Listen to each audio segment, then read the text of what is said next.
Good morning. Welcome to the June 23rd, 2020 public meeting of the New York City Landmarks Preservation Commission. I'll call the roll.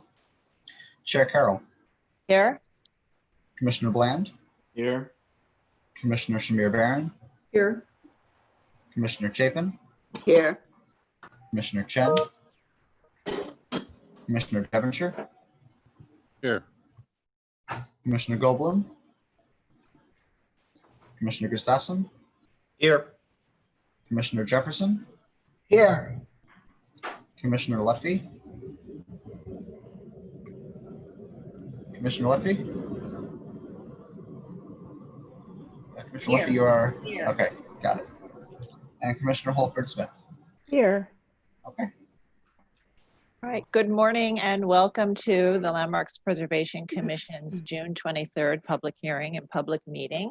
Our meeting today will be held via Zoom webinar. And if you would like to testify on any item, you should enter the meeting at the approximate time that's listed on our website for that item.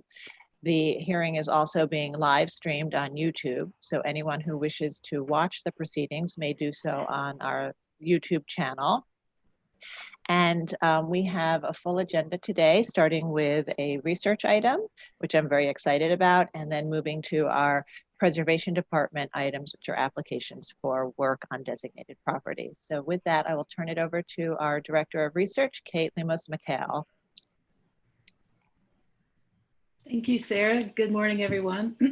Item 1 this morning is LP 2644, the proposed designation of the Manida Street Historic District in the Bronx, with a boundary as described in the following presentation.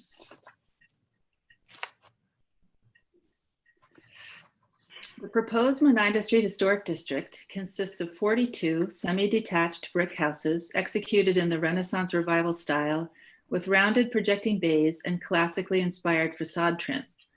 Designed by architects James F. Meehan and Dalvin Kreinborg and built in 1908 to 09, the Manida Street Historic District is a remarkable example of the early 20th century development of the South Bronx's Hunts Point neighborhood, and stands out from its primarily commercial and industrial setting due to its strong historic character and sense of place. At the public hearing on May 12th, 11 people spoke in favor of the proposed designation, including Councilmember Rafael Salamanca, representatives of the New York Landmarks Conservancy, the Victorian Society of New York, the Mott Haven Historic Districts Association, 2 representatives from the Historic Districts Council, and 5 individuals. In addition, the commission received 4 letters of support for the designation, including from Banana Kelly Community Improvement Association and 3 individuals. 1 individual spoke in opposition to the proposed designation. Located between Lafayette and Garrison Avenues, the proposed Manida Street Historic District boundary is shown here in red and incorporates houses on both sides of the street. The proposed historic district is located in Hunts Point, shown here, which contains a mix of industrial, commercial, institutional, and residential uses. Other designated New York City landmarks in the vicinity include the American Banknote Company building, printing plant, directly west, and the Peter S. Ho House, known as Sunny Slope, 2 blocks to the east. For much of its history, Hunts Point was in a rural area known as West Farms, depicted on this 1887 Robinson map with the future location of Manida Street outlined in red. Grand estates dotted the landscape, like the LPC designated Sunny Slope shown on the bottom left, and a no longer extant home of Walter Chisholm shown on the top left. Originally part of Westchester County, West Farms was annexed to New York City in 1874, bringing a number of infrastructure improvements to the area, including transportation. The expansion of the subway into the Bronx from Manhattan initiated the area's shift from a rural community to an industrial hub in the first decades of the 20th century. The West Side IRT subway line, indicated by the blue dotted line on this map, reached the Bronx in 1904. The blue dot marks the location of the Intervale Avenue subway station, which was completed in 1910 and is acknowledged as a major impetus for the development of Hunts Point. Easy access to the waterfront and railroad made Hunts Point an ideal location for industrial growth. Large manufacturing buildings, such as the ones shown on the left, began to replace many of the old country estates. Oops.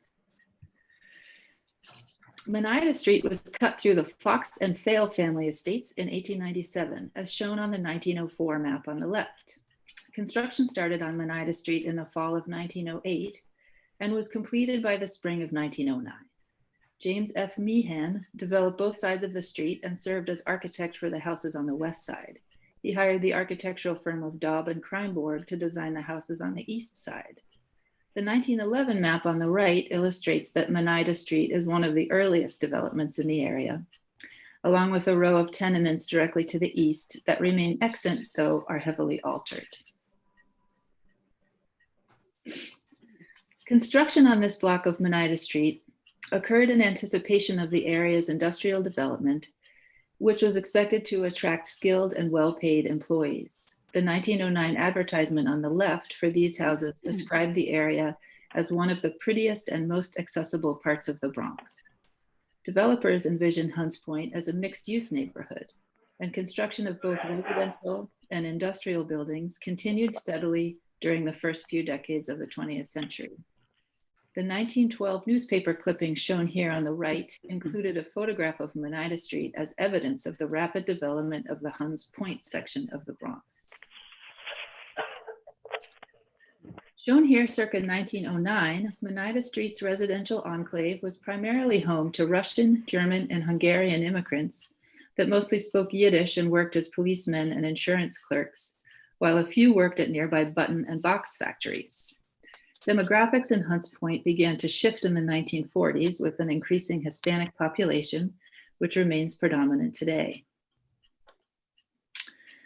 The 1912 article describing the development of Manida Street also discussed the industrial development in the vicinity and included an image of the American Banknote Company printing plant, a New York City landmark constructed in 1911, located directly west of the proposed historic district.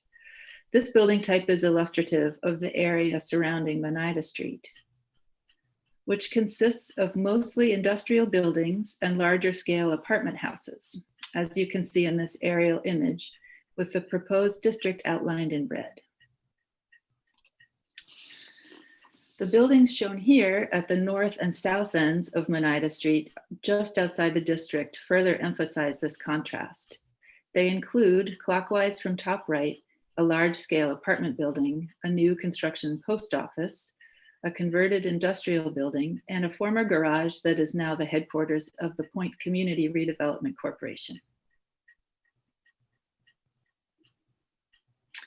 Manida Street stands out from its industrial and commercial surroundings due to its residential character in combination with its historical and aesthetic consistency, all of which gives it a strong sense of place. One developer and two architects were responsible for the construction of the buildings between 1908 and 1909. In addition, Manida Street's strong stylistic consistency distinguishes the proposed district as a discrete enclave within Hunts Point.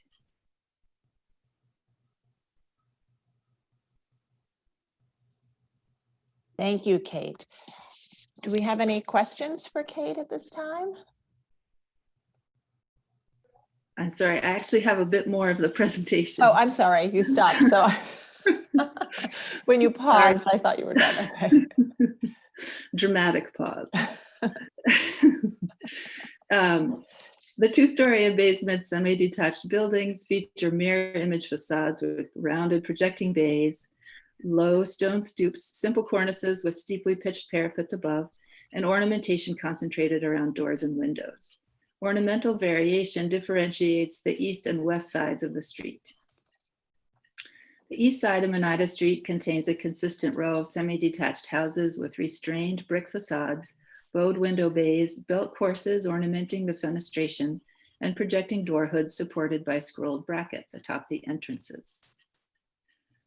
The buildings on the west side of the street are more embellished and show greater variety. Flemish Revival style parapets project above the bays of several buildings. Lintels and door surrounds feature varied classical motifs, and original stained glass transoms are retained in some of the windows.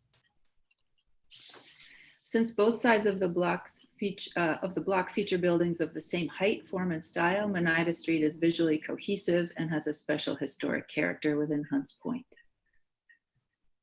In our review of the integrity of the historic district, research staff noted 3 general types of alterations, and these are described in the next few slides briefly, including facade material replacement, roofline simplification, and the addition of areaway fences. As shown on this map, the majority of houses are intact or have minor alterations. Of the 42 houses, 13 are moderately altered and 3 have heavier alterations. Overall, the house's unified style, height, and form with their intact rhythm of bays and decorative detail contribute to the strong sense of place and good integrity of the block. Intact buildings, or those with minor alterations, retain their historic form, as well as decorative details, including cornices and window and door surrounds. Moderately altered buildings retain their historic form and ornamentation, but have experienced some changes either at the roof line or to their facade material. But we noted that in those cases when facade material was replaced, decorative details remained.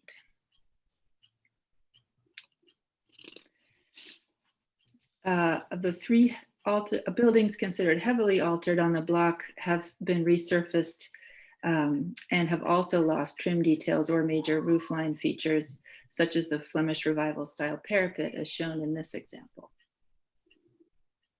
Today, even with these alterations, Manida Street retains its historic character and remains intact overall. Looking very much as it did in this 1923 photograph, the proposed historic district stands out in the neighborhood as a complete block of early 20th century residential architecture that is consistent in terms of style and type and has been preserved on both sides of the street. Commissioners, as was pointed out at the public hearing, the proposed historic district has a unique edge condition where the lots on the west side run through to and abut the sidewalk of Barreto Street where they are visible. The streetscape here is characterized by a variety of low-rise, non-historic utilitarian structures, including garages, fences, walls, rolling gates, etc., which do not contribute to the historic character of Manida Street. Proposed changes to these non-historic elements would be reviewed within that utilitarian context. The mid-20th century brought drastic economic and infrastructure changes that had devastating impacts on the South Bronx. The Hunts Point neighborhood experienced severe disinvestment and a rise in crime, causing some longtime residents to leave. But many of Manida Street's residents remained and took special care to see that their homes continued to look much as they did more than a century ago. Today, Manida Street continues to have a strong sense of place and historic character, distinct from its more industrial and commercial surroundings, and remains a remarkable example of the early 20th century construction boom that occurred in the South Bronx. And research staff recommends the commission designate the Manida Street Historic District as a landmark. Thank you. All right, thank you, Kate. Okay, now commissioners, are there any questions for Kate on this particular district and this proposal? Okay, not seeing any hands raised. I think we shall move to our discussion. And I'll kick it off saying that I'm just so pleased that this is before us today to be considered as New York City's 150th historic district. And as chair, I've been committed to ensuring that the commission prioritizes designations in areas of the city less well represented by landmarks like the South Bronx. And this gem of a district is a complete district that still exists and is not only a reminder of the early 20th century residential development of the South Bronx, but it's also a reflection of and a testament to the commitment of its current community. It's quite remarkable when you walk around this neighborhood, which is largely industrial, to see this complete block and the care that's been taken. And so this is, I think, one of those examples where architecture matters. It's a place where community can take root and take pride. And in turn, it now reflects that current community that has been such wonderful stewards and advocates for this block. So I'm very excited and supportive and would love to hear from others. Anyone else like to comment on this? So please raise your hand if you have any comments you'd like to add. Okay, so if not, I think we'll move toward the motion. Commissioner Gustafson, will you make this motion? Sure. Oh, I don't think I have the motion in front of me, actually. I don't. You don't? Okay, let me. It was mailed to you, I think recently, but. Oh, give me a second.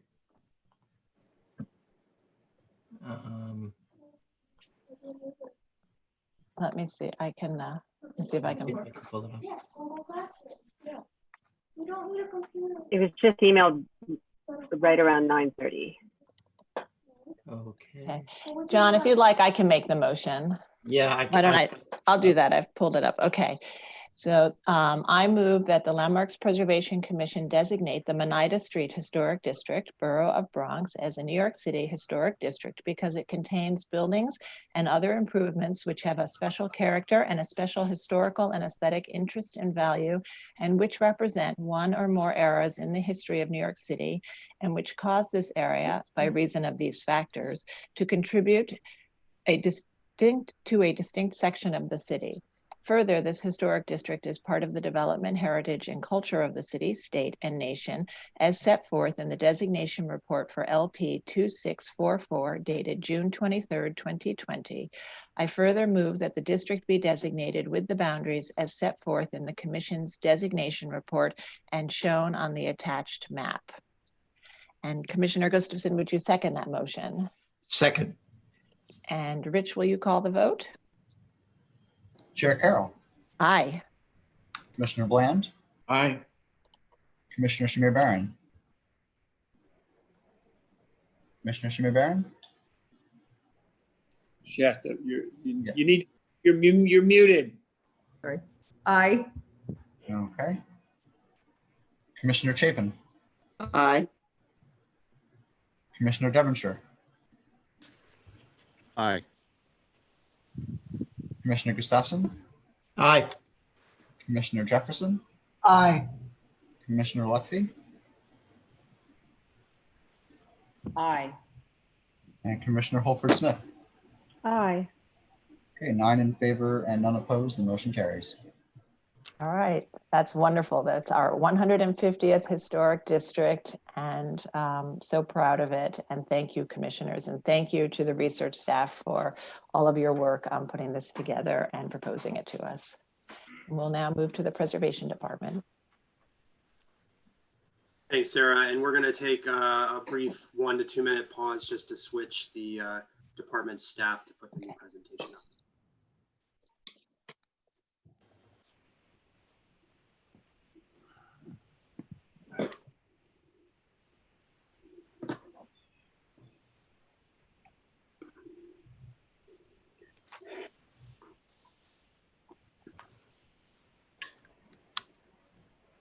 Okay, we'll go ahead and get started with Preservation Department public hearing agenda. The first item is number 1, LPC 20-08354, an application for a certificate of appropriateness in the Borough of Brooklyn, Block 66, Lot 18, 110 Bridge Street, the Thompson Meter Company building individual landmark. This is a factory building designed by Louis F. Jalad and built in 1908-09. The application is to install storefront infill, stairs, a barrier-free access lift, and canopies. And commissioners, the applicants have joined. Please state your name for the record, and you have control of the presentation, and you may begin. Hi, my name's Stephen Choi. I work for John Peachy Architects, and I'll be presenting for 110 Bridge Street.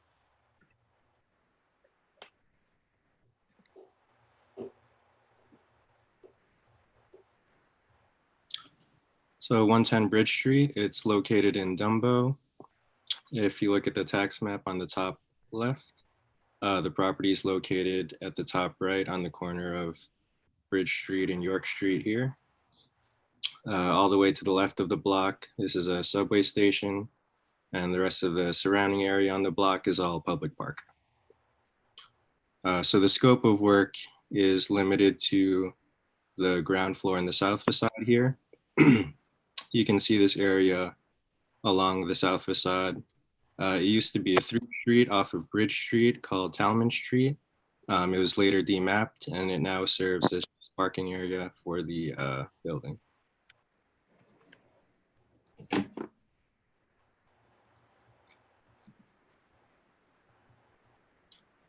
Here's some historic photos of the building. At the top left, there's a tax photo of the corner of Bridge and York Street from 1940. The top right, here's one from 1980.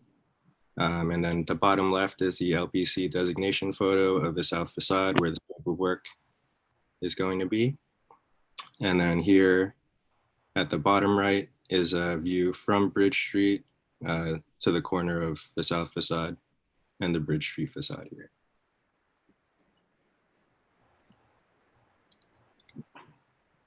So here are some current photos. At the top left, this is a view from across the park looking at the entire south facade. This is going to be an area of the work. This is all the way on the left facade here. This is a view of the middle part, and then this is a view all the way to the right. So the scope of work includes modifications to the entrances, replacement of the existing stairs, installation of a new ADA platform lift, installation of new canopies over the redesigned entrances, and then also installing a safety railing for an exterior stair to the cellar. So this is where one of those new entrances would be, and replacement of the stair. This is that, you can't really see it that well, but this is where the exterior stair is down to the cellar going down this way. So this is where a safety railing would be installed. And then this is one of the other entrances that would also be redesigned. Here are a couple of elevations of the existing and proposed areas. So the existing occupancy of the first floor is manufacturing use. On the second and third floors, those are being converted to school use. And then on the fourth floor is residential use. So the reason we're installing the ADA platform lift and an elevator lobby are to provide code compliant accessibility for those upper floors. So you can see here on the left side. So this is an existing loading dock for the manufacturing on the first floor, which is being converted to that elevator lobby. So the elevator is here. This is that new ADA platform lift to provide accessibility for that elevator lobby. And then this stair would be replaced. And then all the way on the right side, this is the existing manufacturing entrance for the first floor. And then this is the stair that would be replaced on that side. And then the proposed railing, as I said. Just an overall view of the entire facades, the existing and proposed.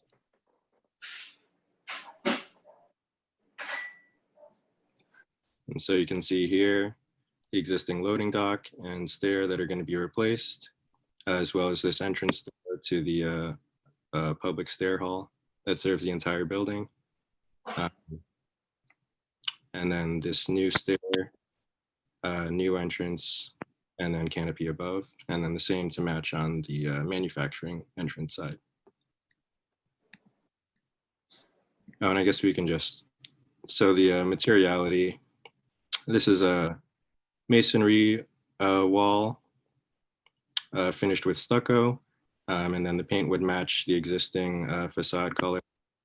And then all of the framing for the metal and the framing for the canopy, as well the fence, would match the color of the existing frames.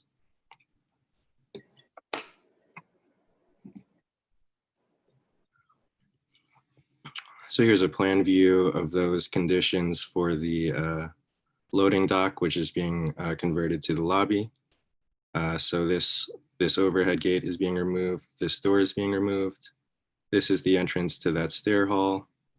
And then the stair is being replaced. And so you can see the new ADA platform lift here. The new entrance. So the existing loading dock for the first floor is being relocated to another area, but the one of the fourth floor residential tenants still requires some loading because they have a music production space upstairs, so they have to carry in equipment every now and then. So this proposed glass wall is going to be a folding glass wall to keep that service to them. And then, like I said, the fence to the exterior stair here. There's some elevations of that area. So all of this removed, the stair replaced. This is the folding glass wall, the new entrance to the stair, the solid masonry wall with the stucco finish, and then the ADA platform hidden from visibility behind, and then the new steel and glass canopy above.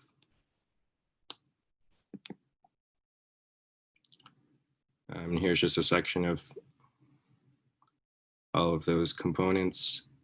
ADA lift behind the stucco wall and the new installed canopy. And one thing that we do want to mention is, so the existing facade does have this herringbone patterned brickwork, which so when we install the canopy, those connections are being installed below and above the brickwork, so we don't disturb any of that.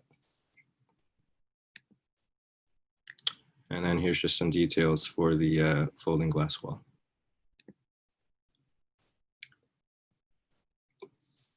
So you can see here the canopy attaching above and below and not disrupting the brickwork. The solid masonry wall covering that ADA lift here. And then all of the materiality matching.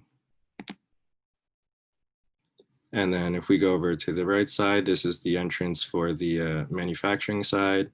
So this door is being replaced, this stair is being replaced, and then everything is being matched to the stair and entrance on the other side. So you can see, again, a new steel and glass canopy above, the matching masonry and stucco wall, and a new metal and glass door.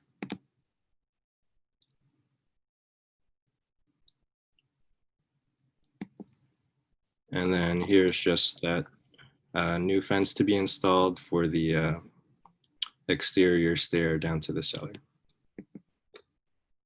And that's it. Okay, thank you.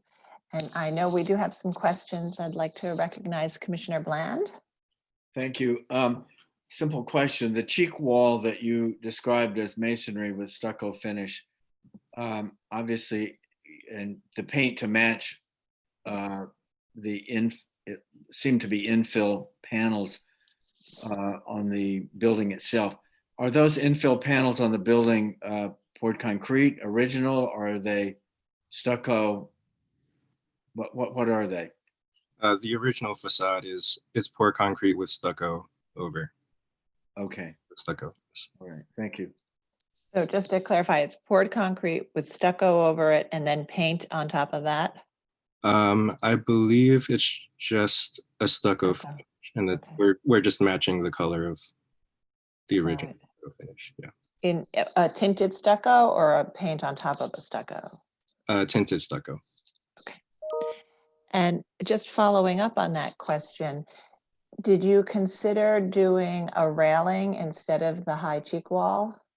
We did. So the main reason for this solid wall was just to hide the visibility of the platform lift. I do understand that it seemed a little bulky. That was the main reason for why we chose a solid wall. All right, are there any other questions? All right, not seeing any other questions at this time. Let's see if there is any public testimony. And if you're here in the meeting and would like to testify on this item, raise your hand so that we can identify you. And we will start with anyone who has signed in advance. So Lisa, I'll turn it over to you. Okay, nobody signed up to speak, but I can see that Kelly Carroll has her hand raised. Okay.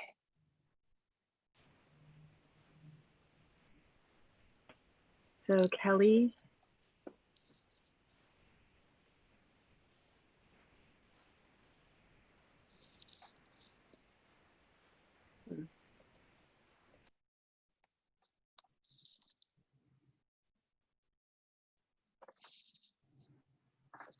So Kelly, I promoted you to panelist, but I think you accept.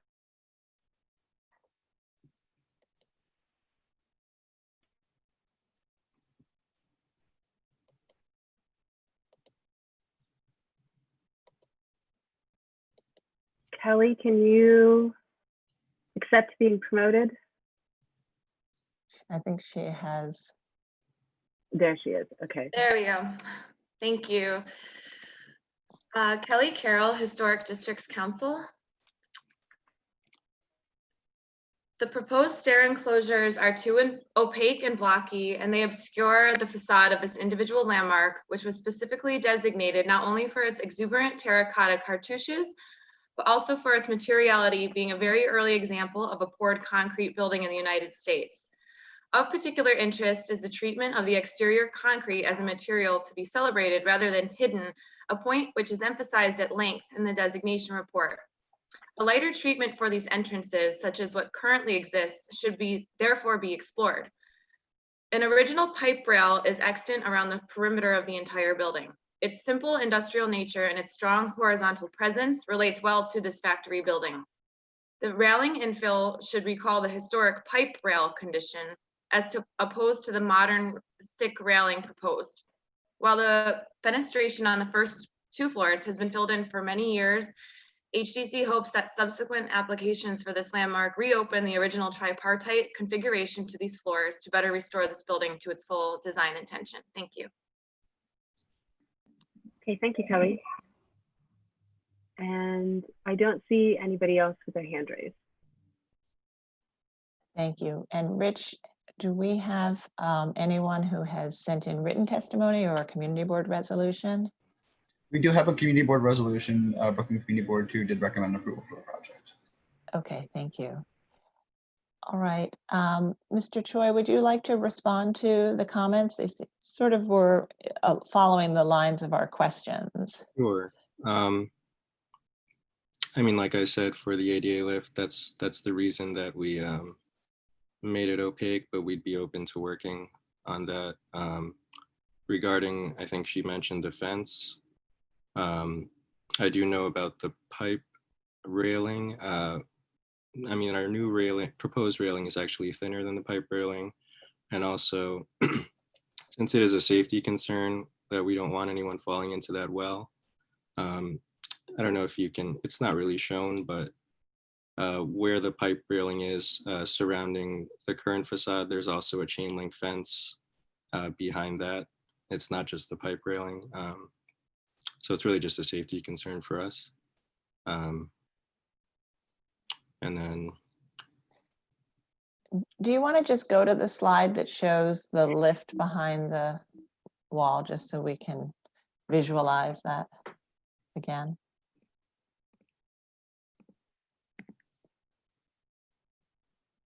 or do you want to see the drawing? Yeah, just to understand where exactly the lift is and how it's Sure. there. I see, okay. And so it's an elevator lift, so it has, I presume, the sort of the mechanical sort of tower piece, and where is that? Basically to the top of the wall. Okay, and does it face the street, or is it on the street side or the building side, or, and is there some flexibility? On the building side. So it's up against the building. Okay. Okay, so if you had a railing, you would see that tower up against the building, but it presumably could be fabricated in a light finish to blend with the building. Is that true? You mean to be painted? Yeah, I think that the lifts, sometimes you can get them in different colors. Sure. Okay. All right, I see Commissioner Chapin has a question, so, oops. Commissioner Chapin? Yes, it's about the use of the picket fence, in effect, instead of pipe rail. If the applicant said something about safety concerns, unless he was referring to the cheek wall, but I think he was referring at that point to the other fencing in front that they've inserted in front of the building.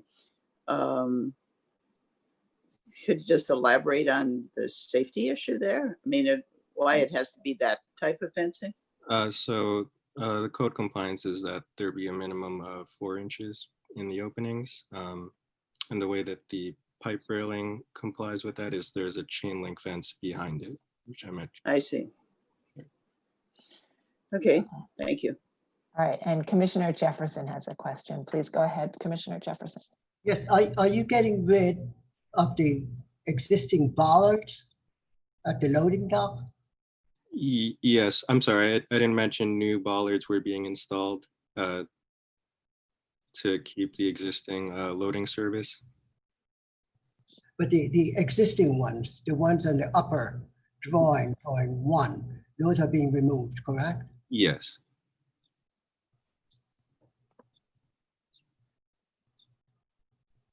All right, any other questions? Okay, I think we will move to close the hearing. So Commissioner Chapin, would you make a motion to close the hearing? So moved. And Commissioner Jefferson, would you second that motion? I second it.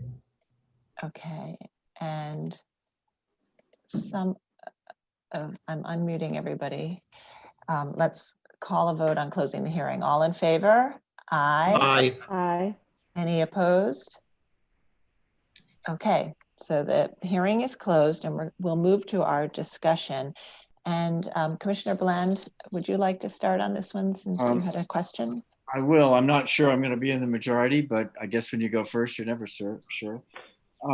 I rather accept the idea that, unlike the testimony we heard from Kelly Carroll, that I'd rather not see the mechanism of this modern intrusion of the lift and blocking it. To me, is worth the very minimal blocking of the concrete behind it. So I favor the proposal as it is. Okay, thank you. Commissioner Lutfi. You know, I'm wondering if there's some kind of middle ground here, because I appreciate what Fred was saying and the applicant about the elevator, but I also feel that, you know, there's kind of a heaviness there with the masonry, and if there's a way that there can be a combination of, if there's a way to sort of for the elevator to recede as you were suggesting, and that we retain or have the metal railing stairs, I think that would be an excellent solution, and the rest of the plan looks okay with me. Okay, Commissioner Jefferson. I think the stair could be detailed in such a way that it be consistent with what was there before. The railing could be a plane, a covering of the elevator bulkhead. So I think that's a detail issue that can be resolved. I think the bollards, I love those bollards. Every time I go to manufacturing buildings, I love the bollards. And I would like to keep at least one if that was possible. But it's just my personal preference, that's all. Okay, thank you. Commissioner Gustafson. I actually, I don't mind seeing the lift mechanism in this particular circumstance because of the nature of the building and the neighborhood. It doesn't really, we're not in, a brownstone neighborhood, that sort of thing. So I don't mind seeing the lift mechanism.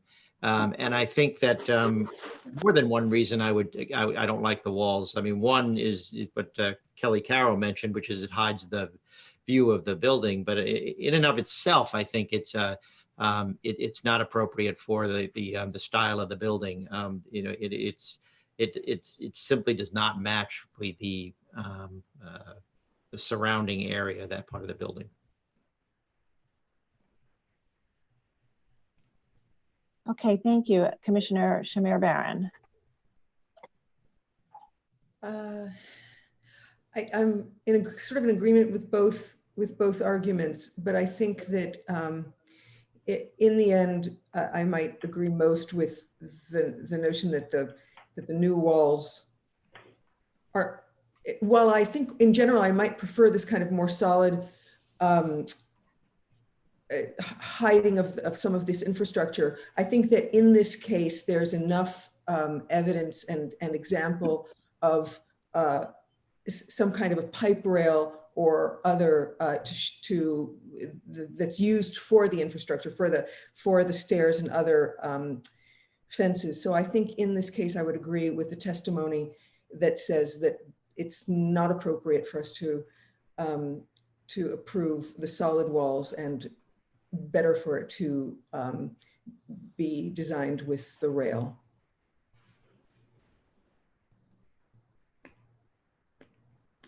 Commissioner Holford Smith. I agree with testimony and with some of the commissioners who are in support of a railing, open railing and open stair. I think the heavy stuccoed walls are not inappropriate to this building. And I think given the industrial character, seeing the mechanism of the lift is acceptable. And I think in terms of the railing at the areaway, I understand the concern, but I would suggest using a pipe railing, a horizontal pipe railing to match what's there, and using a cable rail behind it for safety, if that is a concern. That would help to, it would help sort of disappear and give that added security. Commissioner Chapin. Yes, in this case, I agree with the commissioners who feel that it would be appropriate to be, that if we see the lift that is less distracting from this quite attractive bottom of the building. And I'd like to see just the most transparent approach there, and which would probably be the pipe rail. And I too had, as you could tell from my question, a question as to whether we couldn't also make the other fencing more transparent, perhaps as Commissioner Holford Smith suggested, because I think the bottom of this building is just, quite attractive, I think, in general. And by breaking it up, chopping it up with these heavy structures, and even the fencing to some extent is really diminishing the building. So. Okay, thank you. Commissioner Devonshire. I agree with Commissioner Holford Smith's points. The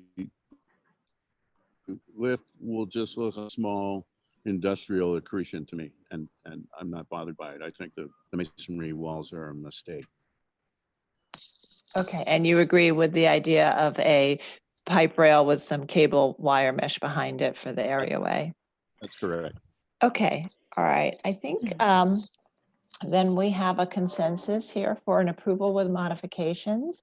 And Commissioner Holford Smith, can I ask you to make that motion? Sure. And you can add the piece about the areaway railing. Okay. In the matter of LPC 20-08354, 110 Bridge Street, the Thompson Meter Company building, individual landmark. A factory building designed by Louis F. Jalad and built in 1908-1909. The application is to install storefront infill, stairs, a barrier-free access lift, and canopies. I note that the south facade, which now faces a parking lot, originally faced onto Tallman Street and is one of three design facades on the building.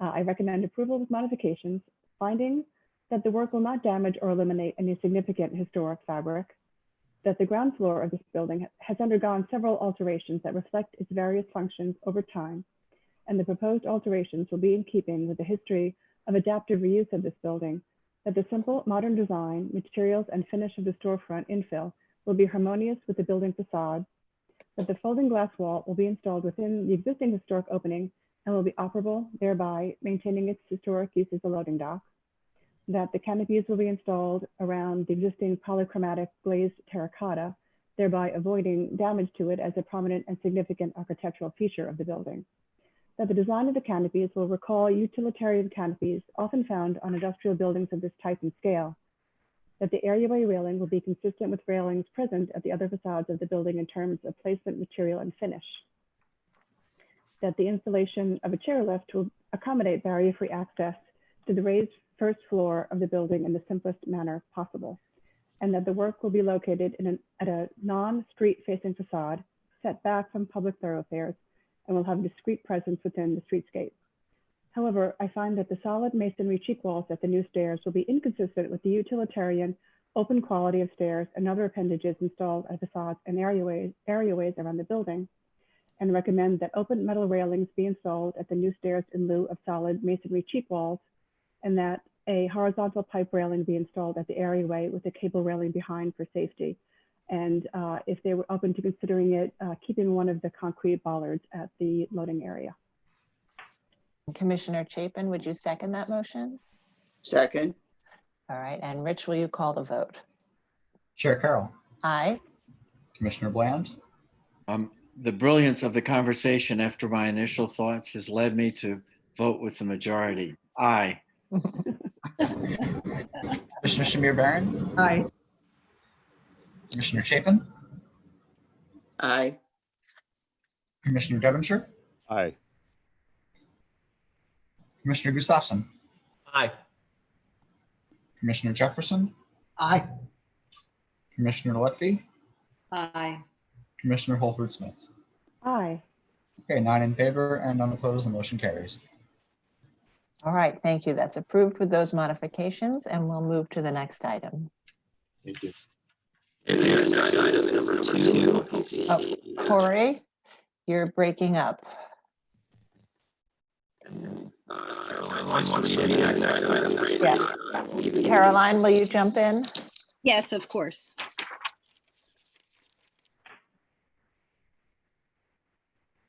The next item is item number 2, an application for a certificate of appropriateness in the Borough of Manhattan, docket number 20-10347, 17 East 9th Street in the Greenwich Village Historic District, block 567, lot 26. The application is for a certificate of appropriateness, and it's a row house built in 1844. The application is to construct a stoop and areaway. Commissioners, the applicants have joined the hearing. Please state your name for the record and you may begin.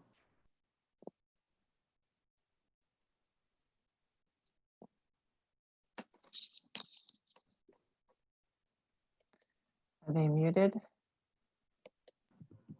Yes, Mr. Zoli, if you could just unmute yourself. Sorry, I was muted. My name's Tom Zoli, and I am presenting this for Workshop APD. We have presented to you as well for this project. We have proposed to renovate the entire house. Previously, we looked at renovating the rest of the facade. This portion of the presentation is primarily for the stoop and areaway at the street.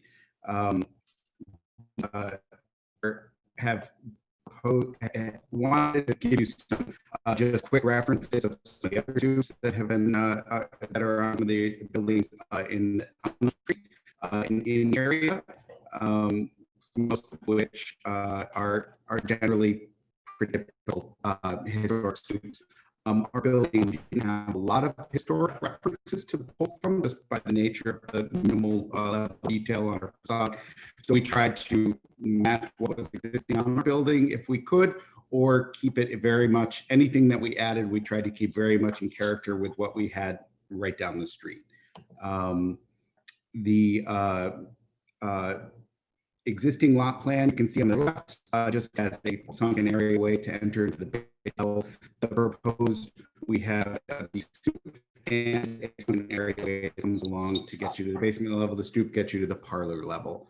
We had some previous comments that our entry was quite deep, so we shrunk the actual entryway at the parlor level. You can see on the plan on the right, to be the minimum possible and still be code compliant, which was 3 feet back from the top to the plane of the door. We went to, as we compressed that as much as we were able to, and be compliant. And similar with the proposed sunken areaway, we wanted to minimize that, the amount that we were over the property. So we kept that basically a minimum dimension. You can see in the, on the left is the existing, and on the right is the proposed.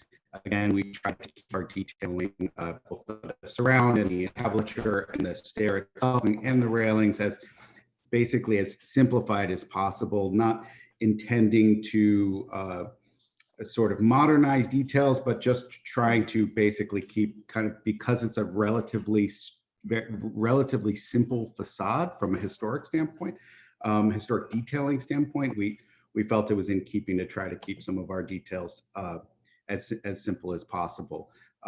We did get a few comments from the board. They thought that the detailing required some revisions, and we picked up most of those that we could.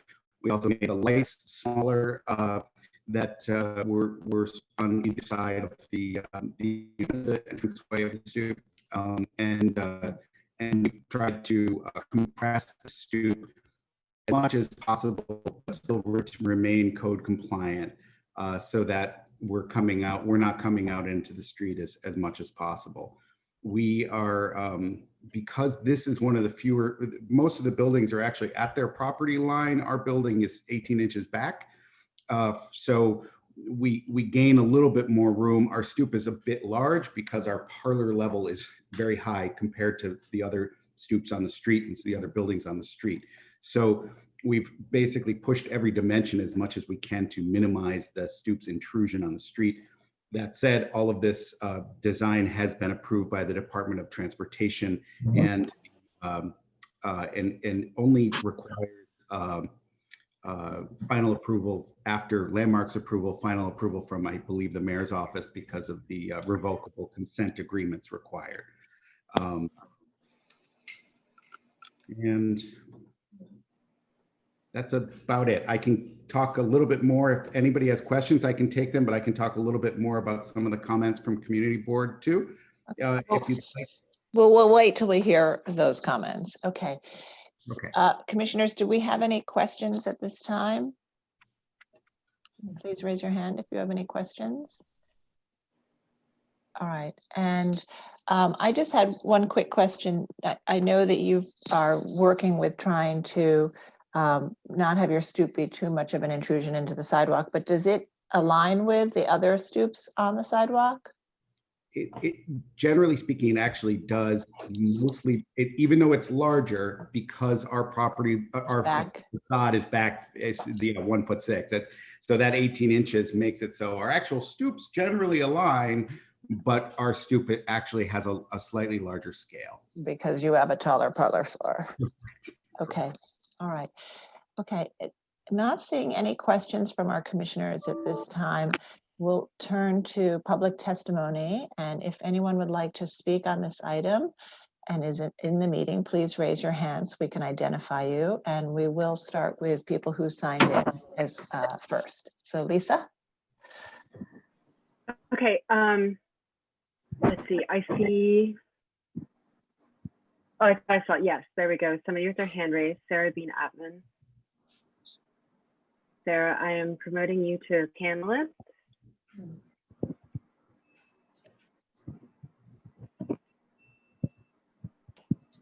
Thank you. Great. All right. Sarah Bean Atman, Village Preservation. While we appreciate that the applicant has made changes to the design of the entry, and this version is an improvement over the prior iteration presented at CB2, we feel that certain key details have not really been adequately addressed, and further refinements to the design could make this more appropriate for this 1844 row house. The entry surround, while again an improvement over the prior version, is still flat and geometric in its detailing in a way that is not consistent with a Greek Revival doorway. Additionally, the design of the ironwork at the areaway and the stoop appear unchanged and have no precedent from the mid-19th century. Rather, they look more like an interwar reinterpretation of Greek Revival ironwork rather than the real thing. The light fixtures, while reduced in size from the original proposal, could be made more consistent with an early 19th century house without having to mimic gas lights. Given that the intent is to restore the stoops and the house's original appearance, these details should be more in keeping with that period. Thank you. Thank you, Sarah. Okay, and with that, Sarah's the only one signed up, and I don't see anybody else with their hand raised. And Rich, do we have any written testimony? We do have a resolution from Community Board 2 recommending denial. Okay. All right, so Mr. Zoli, would you now go ahead and maybe you can speak to some of the issues that came up at the Community Board and that led to that resolution, and then also address the comments by the Village Preservation. Sure. We, to get to the ironwork question or concern, what we did is, again, because we have no historic photos of what the original stoop may have been, we did basically an analysis of all of the ironwork on the street, and we try to stay within keeping of that. We did feel that there's a level of robustness of the historic detailing. There's a masculinity to the historic detailing of a number of the buildings down on the street, while ours is a bit more of a flat facade. And I know that's sort of a historic interpretation, but we wanted our detailing to simplify a little bit to accommodate what we felt was a slightly more, and I know that sounds foolish to say, but it's a slightly more flat, and we interpret that to be modern, type of facade that we're working with. We did actually beef up all of the detailing around the entablature and the enframement, so everything actually has a lot more chunkiness than it did in the previous versions. And I've already spoken about the actual size of the stoop itself. But the metalwork itself, again, we basically just did an analysis of all of the metalwork on the street, and we came up with a very simplified version of that. With the lighting itself, we reduced the lighting size to a 24-inch fixture from what was about a 4-foot fixture. So we just basically wanted to have a simple, minimal detail there, or detailed fixture there, without having protruding hanging fixtures off the facade, which is typical up the street. And I think, yeah, there was a comment about the geometric quality of the door surround, and maybe if you could go to your images while you're speaking to that. Oh, I'm sorry. I thought I didn't have control. I'm clicking on the screen and don't appear to have control of the. Can you move the arrow? Yeah, keys? sure. You can move the arrow keys if you just click on the screen. Sorry. There you go. There it is. Sorry. So we had a tripartite entablature before. We've just eliminated that and created sort of a single frieze. We're using our existing lintels as sort of the guide here. And again, I know that, and the adjacent properties, some of the adjacent properties, but we've given ourselves more of the traditional sort of entablature eve and similar with the I'm just going to go to some of the neighbors here, similar to with the column and the recess within the enframement piers. We're basically using this type of diagram. Here we have almost exactly the same type of internal areas with a door and the internal, that'll all be very dark stained, basically black mahogany on the internal. Both the door itself is very simply paneled, same with the surrounds and the top. We opted not to go with a hanging pendant type fixture. We just have a single recessed fixture to, again, just try to kind of keep it a little bit more minimal. We also have a glass light above with the window, and I'll show you in the renderings, with a glazed light above the door. Our rendering doesn't show the door very well here, but it is a very minimally paneled package. So, and then regarding the actual decorative infill of the metal work, again, we just tried to, I can go back to some of the adjacent properties. We tried to use the spirit of these types of rails and you can see it here, the spirit of these types of rail infills. These are a little bit more straightforward with the, but this is kind of the spirit of what we were going with, where we wrap a newel post with a very straightforward handrail and very straightforward baluster details that we just made rectilinear versus curved. That was kind of, we felt like the curved infill pieces would be a little bit more inappropriate, not less, more inappropriate for what we're trying to kind of, we have a relatively rectilinear facade package here all the way up. So. Okay. Commissioners, do we have any other questions? All right, not seeing any other questions. I think we can move to close the hearing and begin our discussion.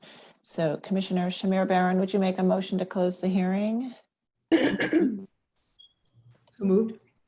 And Commissioner Jefferson, would you second that motion? I second the motion. Okay, all in favor? Aye. Aye. Any opposed? Aye. Okay, the hearing is closed and we're going to begin our discussion. And I'd like to just note for the record that Commissioner Holford Smith is recused on this item and has not been present for the presentation and will not be present for the rest of the item. Okay, so some positives here, returning a stoop, but I think there are some detailed questions that have been addressed in the testimony and by the applicant. So let's have our discussion about that. Commissioner Devonshire, would you like to start this discussion? Sure. I think I agree with the consensus of opinion about the detailing on the door surround. I think it needs to be a little bit more Greek and a little less modernization. I'm not so against the railing details at all. Seem to have what the Greek revival elements. I'm mildly, I may have missed something, but the two light fixtures, they remain on the front face of each of those pilasters, and I think that is a completely inappropriate place. These sort of nautical looking lighting fixtures, that they should go on the cheek walls of the returns of the front door. It's fine. All right, thank you. Okay, Commissioner Chapin. I agree with Commissioner Devonshire's comments that perhaps the staff could work a little more with the applicant on the surround to bring it, to demodernize it a bit and bring it a little more into the sense that it works with the rest of the door surrounds in the streetscape. And I also find those lights on the side to really be just inappropriate, and they should be moved. Okay. And Commissioner Shamir Barron. I'm in agreement with Commissioner Devonshire's, all of his comments, including the lighting, which despite the fact that there are fixtures on 18 West 9th and 10 West 9th on the piers, these particular fixtures seem to be out of context. Commissioner Gustafson. Yeah, I also agree with Commissioner Devonshire, but I do want to just emphasize that I know that Chair Carroll, you mentioned there are some positives with the restoration of the stoop. I just wanted to emphasize that that's an extreme positive. I mean, Yes. we rarely see that, and the commission, should be heard as being very supportive and grateful for the applicant doing that. Great, thank you. Commissioner Jefferson. I agree with my fellow commissioners. And Commissioner Lutfi. I agree, but I would like to, I agree. And thanks, John, for bringing out the positive here for the applicant. It is wonderful to have a stoop. I agree with all the comments prior, but I would love for the applicant to go back one more time and look at the length of the stairs. They just seem very long to me. I don't know what the size is, but it seems like they really protrude into the sidewalk more than some of the neighbors. And if you could take another look at that, I think it would be helpful. And Commissioner Bland. Heroes are those who bring stoops back. So it's been said by John earlier, but I want to emphasize it as well. This is a heroic effort, not required at all, but a great effort. And we should acknowledge that. It's been said also that working with our wonderful staff and the very many nearby examples to pick from, I know this block exceedingly well, having had an office for 28 years right around the corner.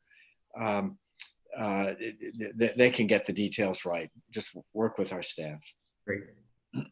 All right, great. Thank you all. So we have a consensus to approve it with some modifications. And I again want to thank the applicant for proposing a stoop. And I know that there were some challenges with fitting it given the placement of the facade relative to the sidewalk and the height of the parlor floor. So I know that you have continued throughout the application process to determine the exact dimensions that you need, and you'll continue to do that along the lines of Commissioner Lutfi.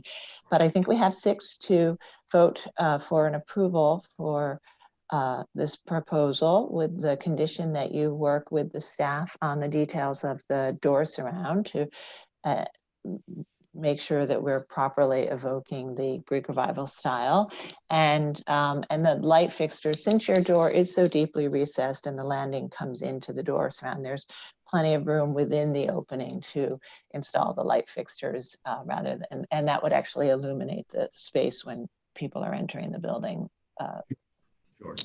in a better way. So we'll make a motion to approve it with those 2 modifications. And Commissioner Devonshire, would you make that motion?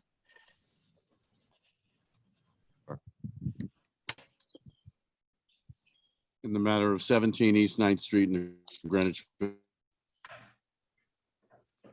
to construct stoop and areaway, I recommend approval with some modifications, finding that the work will not have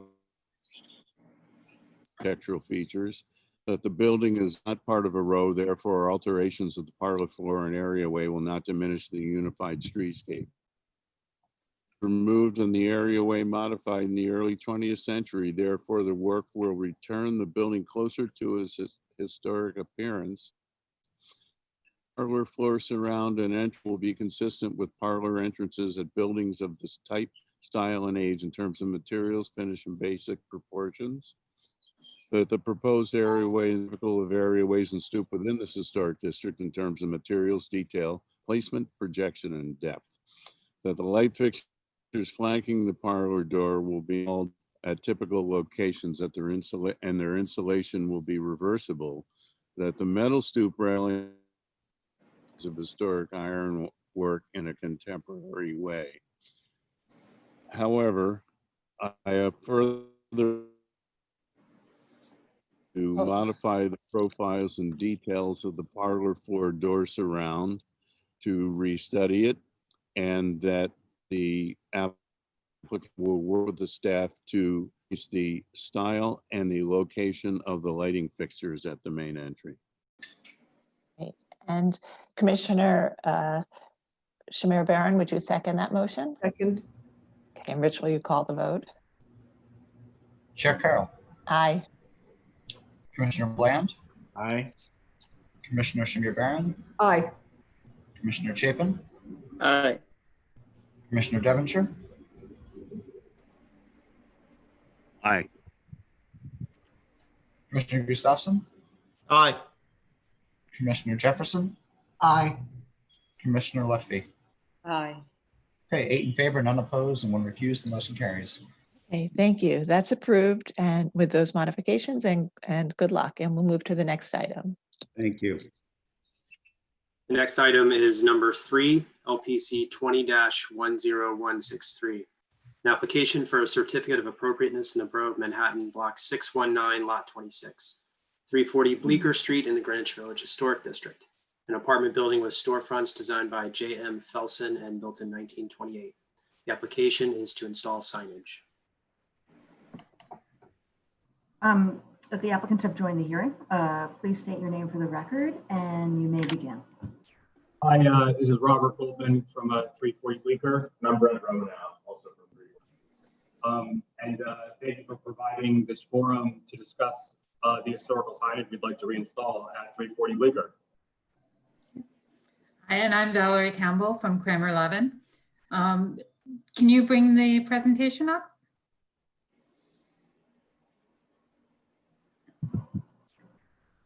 So Robert, if you could just click on the screen and then you'll be able to advance the slides.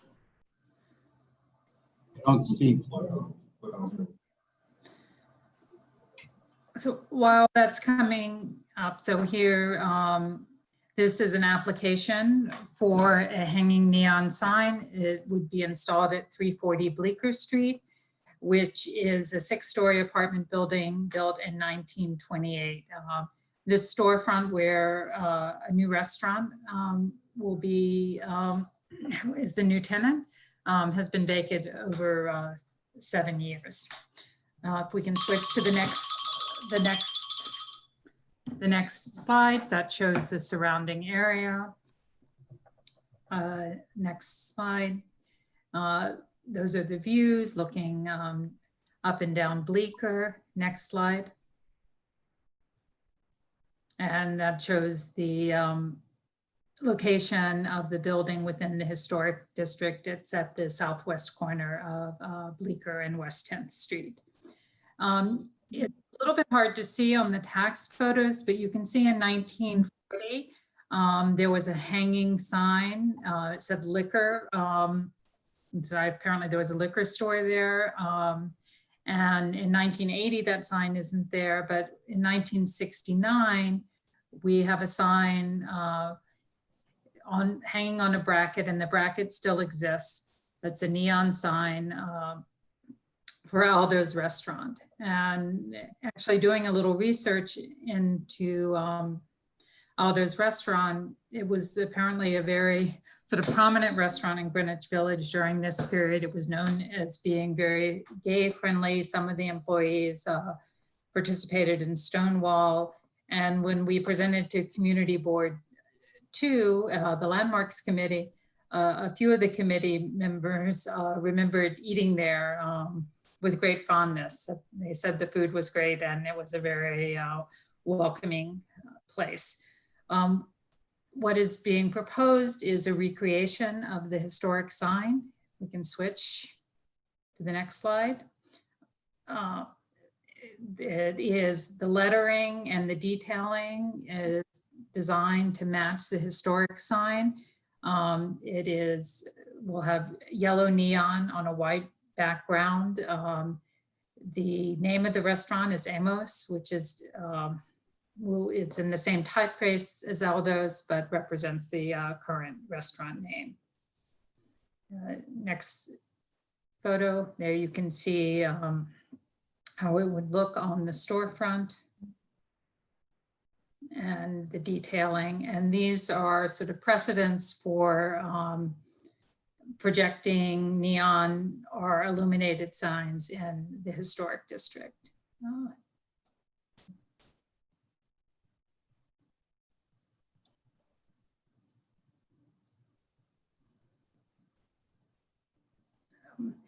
So that's our application. We're happy to answer any questions.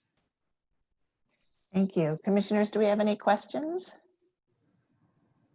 Right, I am not seeing any hands raised, so we'll move to testimony. And if you are in the meeting and would like to testify, please raise your hand so we can identify you. And we will call on people who signed up in advance first. And I'll turn it over to Lisa now. So nobody signed up to speak and I don't see any hands raised. Okay, and Rich, do we have anything that was submitted in writing? We have a resolution from the committee board recommending approval. Okay, thank you. All right, commissioners, any final questions before we move to our discussion? Okay. So I'm going to make a motion that we move to close the hearing. Commissioner Jefferson, would you make that motion? I make a motion that we close the hearing. And Commissioner Lutfi, would you second that motion? So moved. Okay. Second. Thank you. All in favor? Aye. Aye. Any opposed? Okay, hearing is closed and we'll begin our discussion. And I think this was a very straightforward and clear presentation that showed a historic precedent for a neon sign on this building and a proposal to do a new sign that's very close in appearance to that historic sign. It's a building that was built in 1928, so of the period when neon signs were being fabricated. So I think it seems fairly appropriate to me. Do others have thoughts on this one? Please raise your hand. Does anybody disagree? No. Okay, so I think we'll go ahead and make this motion. And Commissioner Chapin, would you read the motion? Yes. Hold on just a sec. I have to get it back up again. The matter of, hang on a minute. The matter of a certificate of appropriateness, Borough of Manhattan, LPC 20-10163, 340 Bleecker Street, Greenwich Village Historic District. An apartment building with storefronts designed by J.M. Felson and built in 1928. The application is to install signage. I note that the building's style, scale, materials, and details are among the features that contribute to the special architectural and historic character of the Greenwich Village Historic District. I recommend approval, finding that the large bracket signs have existed at this location since the time of the historic tax photograph, that a neon sign was present at this location at the time of designation, that the new sign will be hung from a grandfathered bracket, that the proposed metal sign with neon letters will be consistent with other historic projecting neon signs found in this historic district in terms of size, materials, design, and finish, and that the work will not detract from the architectural and historic character of the building, streetscape, and the Greenwich Village Historic District. Commissioner Lutfi, would you second that motion? Second. All right, and Rich, will you call the vote? Yes, and apologize, the train keeps running by every time there's a vote called, so I apologize for that. Chair Carroll. Aye. Commissioner Bland. Aye. Commissioner Shamir Barron. Aye. Commissioner Chapin. Aye. Commissioner Devonshire. Aye. Commissioner Gustafson. Aye. Commissioner Jefferson. Aye. Commissioner Lutfi. Aye. And Commissioner Holford Smith. Aye. Okay, 9 in favor and none opposed. The motion carries. Thank you. All right, thank you. And we'll move to the next item. The next item is number 4, LPC 20-06516, an application for a certificate of appropriateness in the Borough of Manhattan, Block 829, Lot 35, 234 Fifth Avenue in the Madison Square North Historic District. This is 2 houses combined in 1885 and altered with a unified facade by Green and Kitzler in 1926. The application is to construct a rooftop addition, pergola, and railings.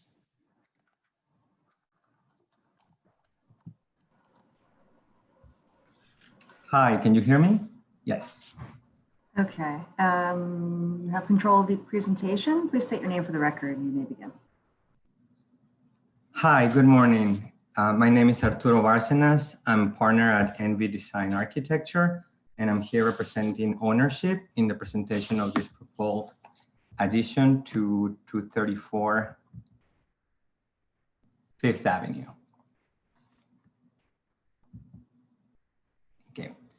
234 Fifth Avenue is a 5-story building located at the northwest corner of Fifth Avenue and 27th Street in the Madison Square North Historic District of Manhattan. It was originally built in the mid-19th century as 2 different houses, one facing the street and the other one facing the avenue. The 2 buildings were eternally joined in 1895 and given a uniform commercial facade in 1926, which explains the building's unusual L-shaped lot. It is a brick building, and although it's been painted, it still remains most of its original understated Art Deco design elements. Our application proposes an addition on the rooftop and no alteration to the facade. These are some pictures showing the existing conditions of the roof. From the southwest corner, there's some mechanical equipment that will be relocated. There's a parapet wall that will be removed, an existing stair bulkhead, which will be replaced. And then from the southeast corner, there's a mechanical elevator room that will remain.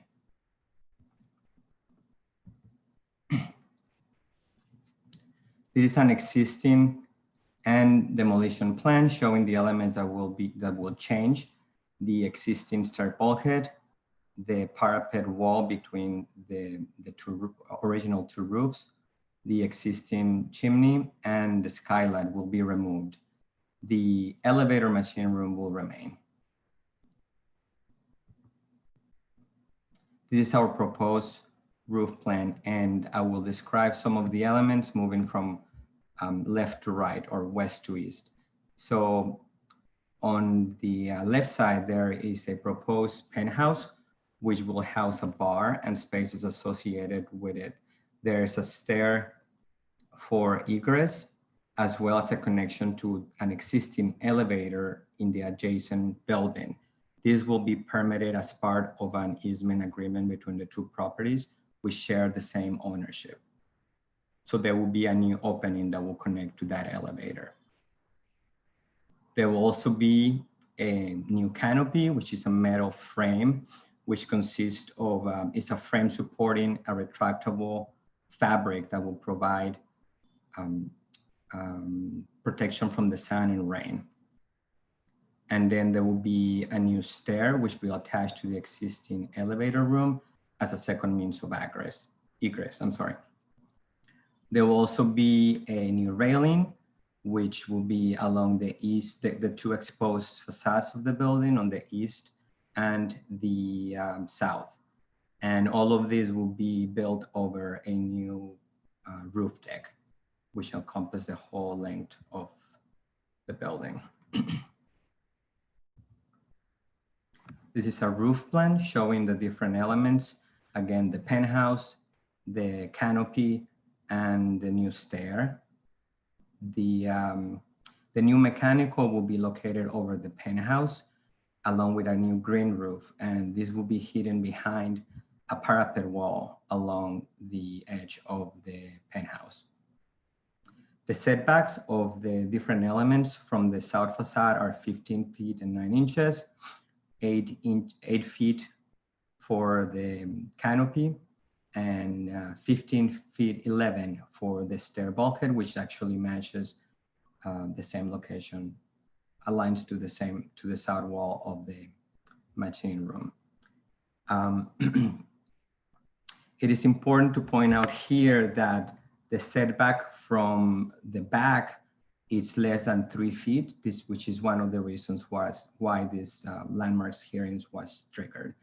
But this obviously just happens in this location where the penthouse meets, it's against the back of the building against a light well, and also happens here in the stair bulkhead, which is right against that wall. and again, another light well. And just to point out that again, the adjacent two buildings are 11 stories high, so much higher than our 5-story building. So those two exposed walls of our proposed elements are not visible from the street. This is an existing elevation and existing sections showing the visibility line from the street, from 27th Street and from 5th Avenue. So everything that's below the diagonal line is not visible. So the existing conditions right now, none of the elements that are existing are visible from the street and the avenue. Here you can see the proposed elevation and sections. So there's the bar penthouse, the metal canopy, and the new stair, which attaches or joins the existing elevator mechanical room. Below here in section, you can see that the new deck will be 16 inches above the existing midpoint of the roof. So, and the second reason why this landmark hearing was triggered is because our new elements are higher than 11 feet. So the penthouse is at 16 feet and 2 inches high. The canopy is at 12 feet, 12 inches, and the bulkhead is at 13 feet. So then an automatic hearing was triggered.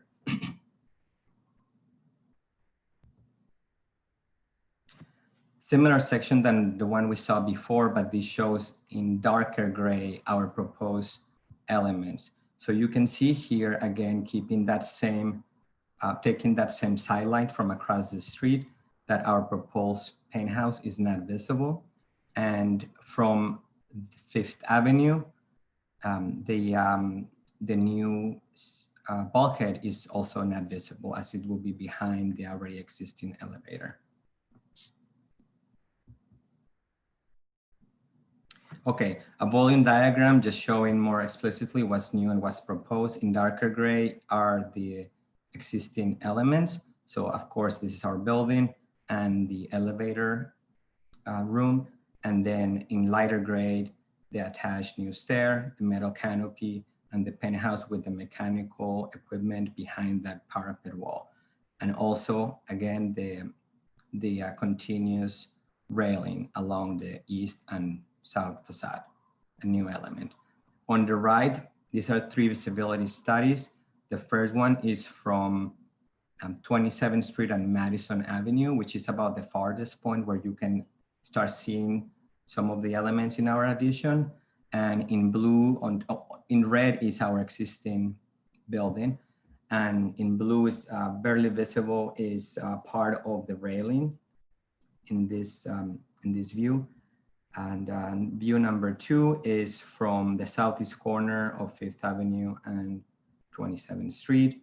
And you can see the railing, and also you can see some part of the top portion of the canopy, the metal open frame. And as you do the same one from 5th Avenue and 26th Street, which is about the first point where you start seeing the railing coming from the south. Some pictures of an actual physical mock-up. So we have from across the street, as I mentioned, describing one of the drawings, the proposed elements are not visible, and they start becoming visible as you cross the street diagonally. You see the railing again and the canopy. And as you move south on 5th Avenue right here, the canopy is a little bit more visible. And on 27th Street, the element that's more visible, that is only visible, is the railing, and also from 5th Avenue right here. And these are the points of the where these different pictures were taken.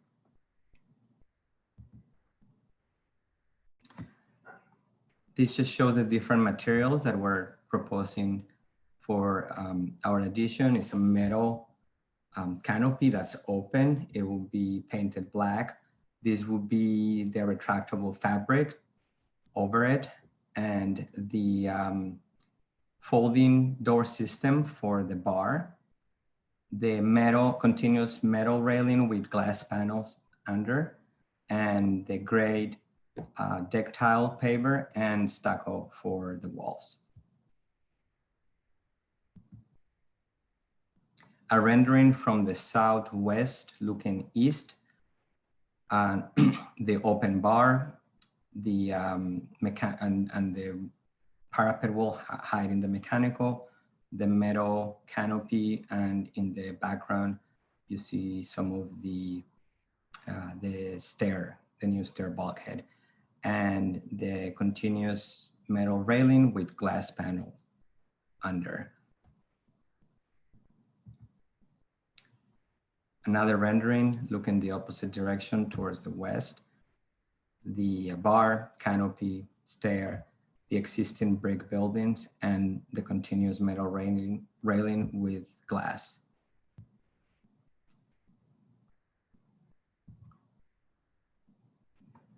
Here we're just showing a detail of the location and the design of this railing. So the railing will sit about 26 inches behind the existing facade, and it will be about 24 inches higher than the existing parapet. In elevation, you see it's a continuous metal handrail with glass panels underneath. And that is the end of my presentation. I'll be happy to answer any questions if there are any. Thank you. Thank you for a clear presentation. Commissioners, do we have any questions at this time? If so, please raise your hand. Okay, not seeing any questions. We'll see if we have anyone here to speak on this item. If you are in the meeting and wish to speak, raise your hand so we can identify you. And Lisa, I'll turn it over to you to see if we have any speakers. Thank you. No, nobody signed up to speak, and I don't see anybody with their hand raised. Okay. And Rich, how about written testimony? We have a letter recommendation from Community Board 5 recommending approval. Okay, thank you. All right. Commissioners, any final questions? All right, not seeing any final questions. I think we'll move to our discussion. Commissioner Holford-Smith, would you make a motion to close the hearing? So moved. And Commissioner Gustafson, would you second that? Second. Okay. All in favor of closing the hearing, say aye. Aye. Aye. Others? Aye. Aye. Any opposed? Okay, the hearing is closed and we'll begin our discussion. Commissioner Lutfi, would you like to start on this one? Yeah, sure. Yeah, thanks for a good presentation, very thorough. This seems like a very good project to me. The penthouse and the deck bulkhead are not visible. And then there's only minimal visibility on the glass railing. And I think it's good. Okay, great. And Commissioner Jefferson? I think it's appropriate. I think it's good. All right, Commissioner Gustafson. Yeah, I agree. Minimally visible, I think it's appropriate. And Commissioner Shamir Barron? Agreed, yes, appropriate. Okay, Commissioner Holford-Smith? Agreed, it's appropriate. And Commissioner Chapin? Yes, I can accept, approve it as presented. Okay, and Commissioner Devonshire? I think it's appropriate. Commissioner Bland? Similarly appropriate. Okay, great. And where you do see it, even though it's minimally visible, it's seen against the backdrop of taller buildings in a district of large-scale buildings with a manufacturing history. It all seems very appropriate. Okay, so Commissioner Lutfi, would you read that motion? Sure.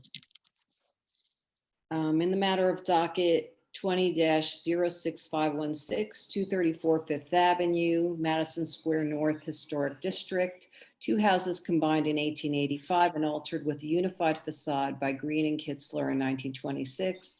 The application is to construct a rooftop addition, pergola, and railings. I note that the building's style, scale, materials, and details are among the features that contribute to the special architectural and historic character of the Madison Square North Historic District. I recommend approval, finding that the proposed work will not damage or eliminate any significant architectural features, that the penthouse and stair bulkhead extension will only be minimally visible from public thoroughfares at a distance, and the bulkhead will maintain the same height of the existing minimally visible elevator bulkhead.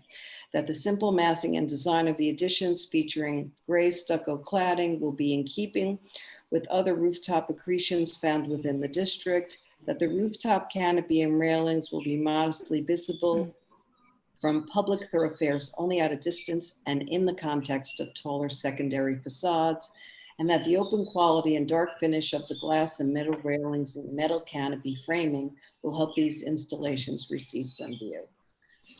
Thank you. Commissioner Jefferson, would you second that motion? I so second. And Rich, will you call the vote? Chair Carroll, Aye.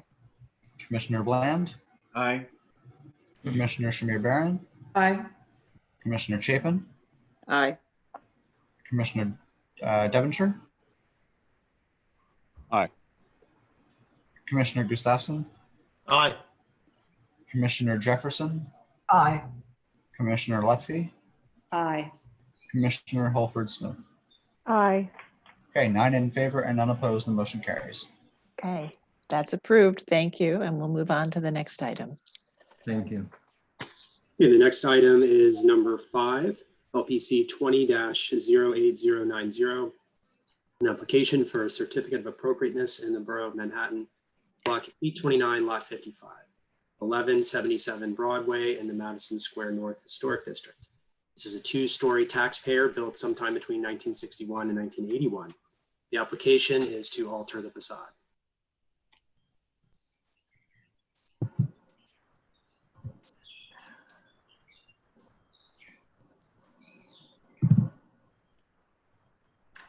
And commissioners, the applicant has joined the hearing and will be starting the presentation momentarily.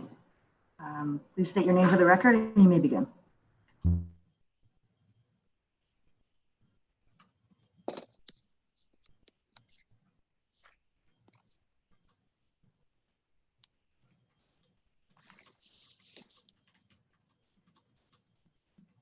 Apologies, I just realized I was mute. This is Josh Heitler from Heitler Houston Architects presenting 1177 Broadway.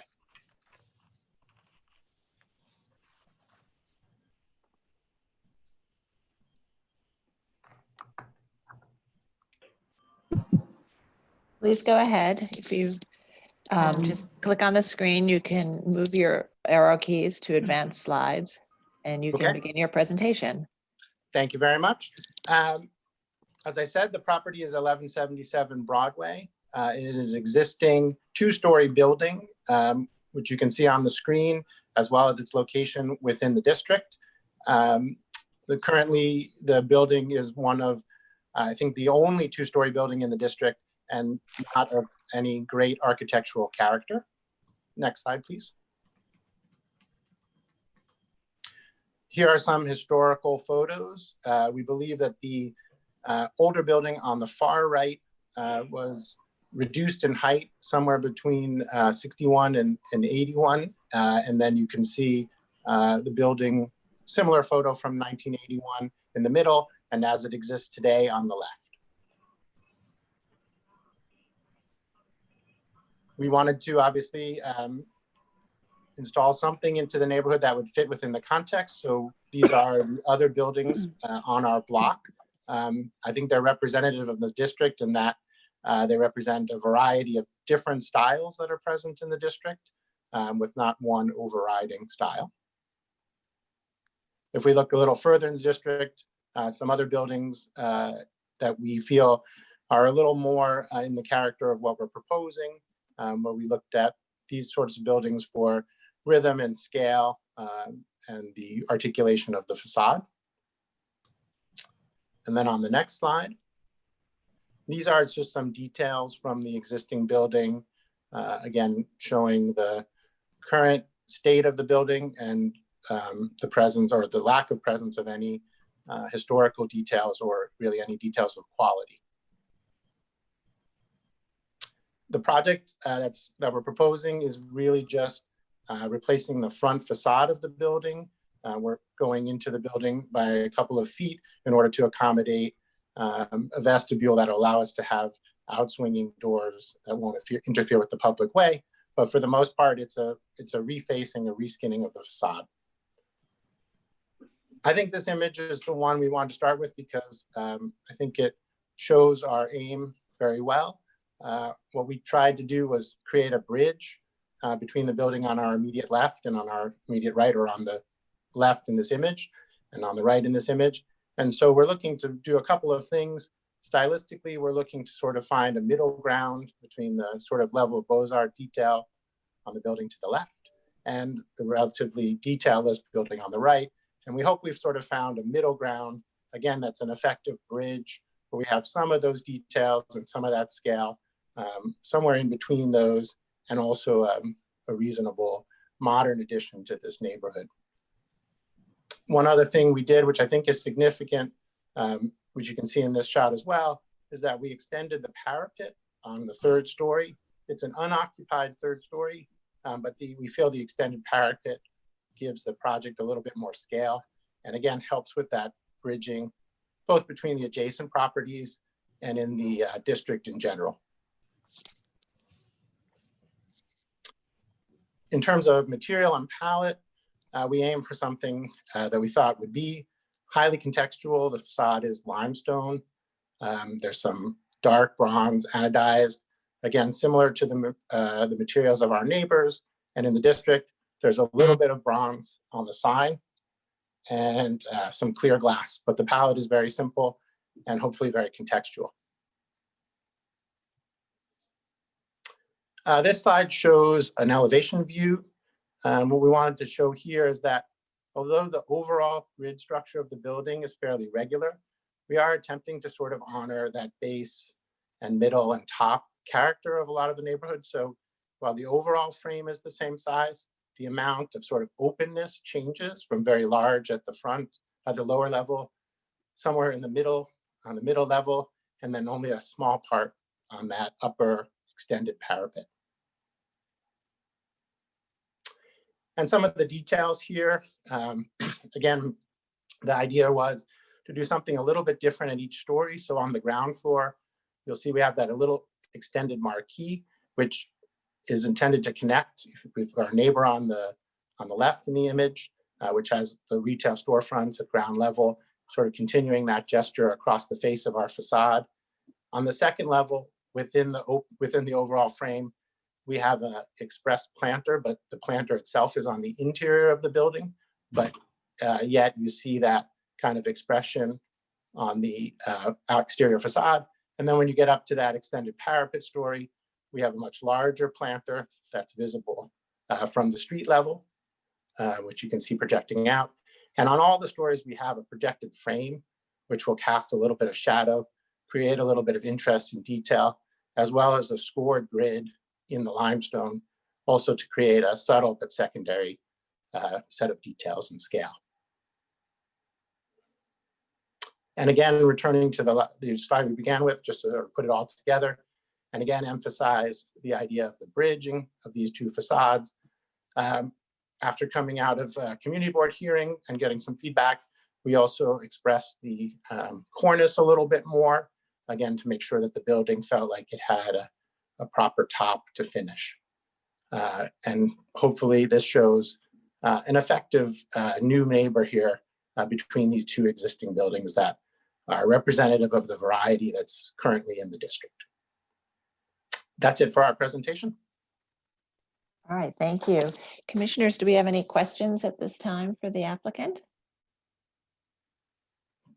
All right, not seeing any hands raised. We'll see if we have anyone here to speak on this item. And if you do wish to speak on the item and you're in the meeting, please raise your hand. And I'll turn it over to Lisa.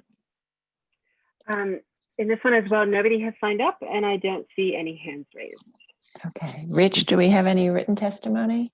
We just have a resolution from Community Board 5 recommending approval. Okay.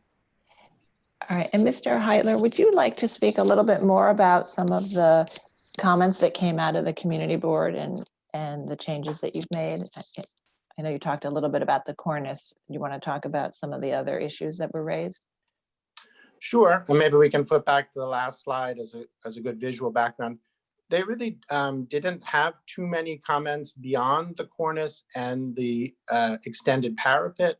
I think they understood that there wasn't much of quality of the existing facade, and I think they generally agreed that this was an improvement.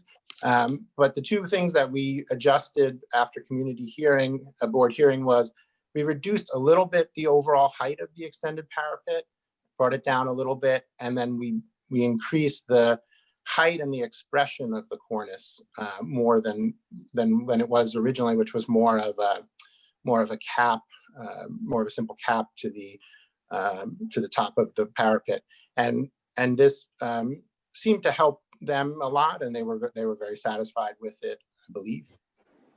Okay, all right, thanks. And I see a question from Commissioner Shamir Barron, so please go ahead. Thank you. I may have missed it, but what is the status of the 1940s height of the building, 5 stories? And what has defined your height to kind of 2.5, 3 stories? Well, the existing building is existing as 2 stories. Sometime the original 5-story building was demolished down to 2 stories. So the ownership doesn't have a desire right now to rebuild that building at 5 stories, or I believe they could potentially build higher. So what we're trying to do now is make the existing 2-story building, which they intend to reuse, a little bit more of a responsible neighbor in the community. And I think in looking at it, there are no other 2-story or even 3-story buildings in the district.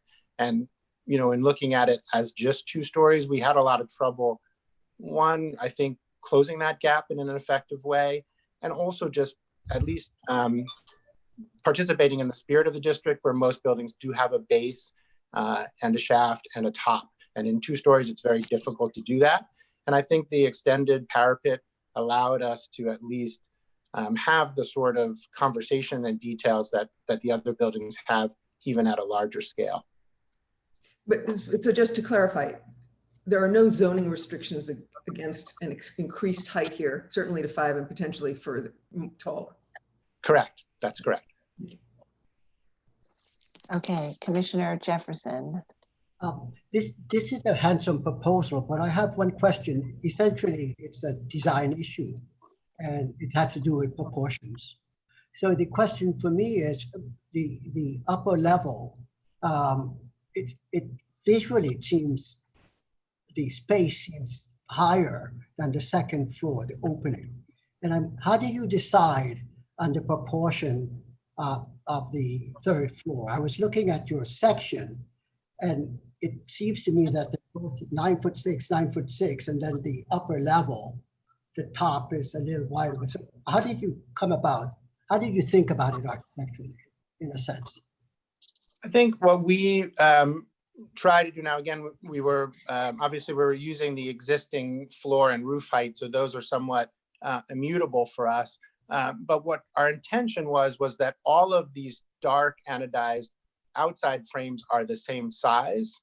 Essentially, that's the 9'6" that you're referencing, but that we reduce the sort of open area within them more and more as we go up the building. So at the storefront level, most of that 9'6" is glass, just less the marquee. As we move up, we have, again, a lessening of the glass by that sort of planter element. And then at the top, you know, we're down to, after the larger planter, only about 5'6" of space. So for us, it was a little bit of a conversation from a design point of view between a very regular grid and frame, and then a reduction of the open space as you moved upwards in the building. Okay. So the only question is the cap then, because if that's what you're playing against, the cap is interesting. Thank you very much. Thank you. Okay, other questions? Okay, if no other questions, then I think we'll move to close the hearing and begin our discussion. So Commissioner Chapin, would you make a motion to close the hearing? Motion to close the hearing. And Commissioner Bland, would you second that motion? Second. Okay, and we're going to begin our discussion now. So the designation report describes this building. Sarah, you need a vote. Oh, I'm sorry. Thank you. Okay. All right. All in favor of closing the hearing? Aye. Aye. Any opposed? Okay, hearing is now officially closed. So the designation report describes the existing two-story building as a non-contributing building. It's a no-style building. We will comment on that, but the designation report has taken a position on the building. And then in terms of the new facade, the applicant is proposing to keep the 2 stories, but to do a new facade and I think trying to extend it to relate better to the district and thinking about materials and details and proportions.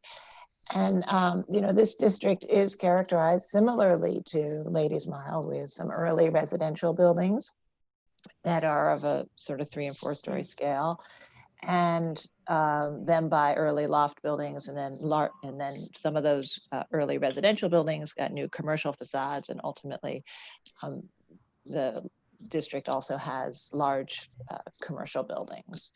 So this evolution is sort of evident within the streetscape. And as the applicant said, the taxpayer is sort of an anomaly here. And so I think the question before us today is, do we think that a 3-story height, even with the 3rd story being a false front, is appropriate or relates better to the streetscape, fills in this gap a little bit more? And then the question of materiality and proportions. So why don't we start with Commissioner Shamir Baran? Yes, thank you. So that's why I asked about the original height of the building, because it seems to me that this particular site could certainly take a taller building, and there's good precedent for it. And while I think this is a kind of a strange or unusual situation where the question of where the language for this really derives is not entirely clear, both the material as well as this kind of unusual 3rd story, which is not really a 3rd story. I would say that if I'm looking for some kind of information that would have guided the design, the adjacent building 1165 and the framing of the kind of the larger frame of windows of the 4 ganged vertically mounted windows is potentially some kind of indication of what they might have borrowed in this current design, these kind of slightly overscaled frames. So there's some relationship to that. The materiality a little bit less so, but as you said, I'm convinced by the designation report, which calls the existing building a non-contributing. So I think that this is an interesting proposal, and not within a kind of a preservation language, but as it relates to bringing something that doesn't have a contributing value to a new district, and bringing it to the district in a sense, not taking away from the quality of the district. So I actually would support everything about this. I'm also will be interested to see a separate discussion, how many new rooftops we actually get given our current period of sort of being outside, and the ways that we think about the visibility of rooftop and exterior public spaces. That'll be interesting to see. So I think that this is unusual in this sense, visible and strange, but appropriate. Okay, thank you. And I think you're right. I've been thinking about that as well. I think we will see lots of new adaptations of sort of open and outdoor space, the public realm, but at rooftops as well. So we'll be thinking about that as we move forward. Mm-hmm. Okay, Commissioner Jefferson. Oh, I think it's a good building. I think it's good. And it's modern. Essentially, it's modern, a modern insertion facade. The only thing that, and I think it's good, I think it's appropriate. The only issue for me is that the top part kind of, it's not modern really. It's kind of an addition to cap the top of the plane in such a way that makes it feel old-fashioned. It's a modern building. It should just have a small edge on it. It's a grid building. That's what it is. And it's handsome, proportions are nice. It's good. Okay, Commissioner Lutfi.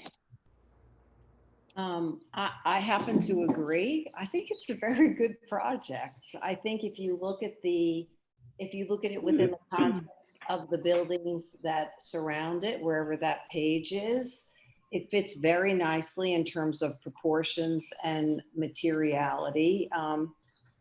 I think if they had come to us with another floor, I would have been okay with it too, just speaking to a point that Addie raised. And, you know, everything about it is kind of understated, but smart.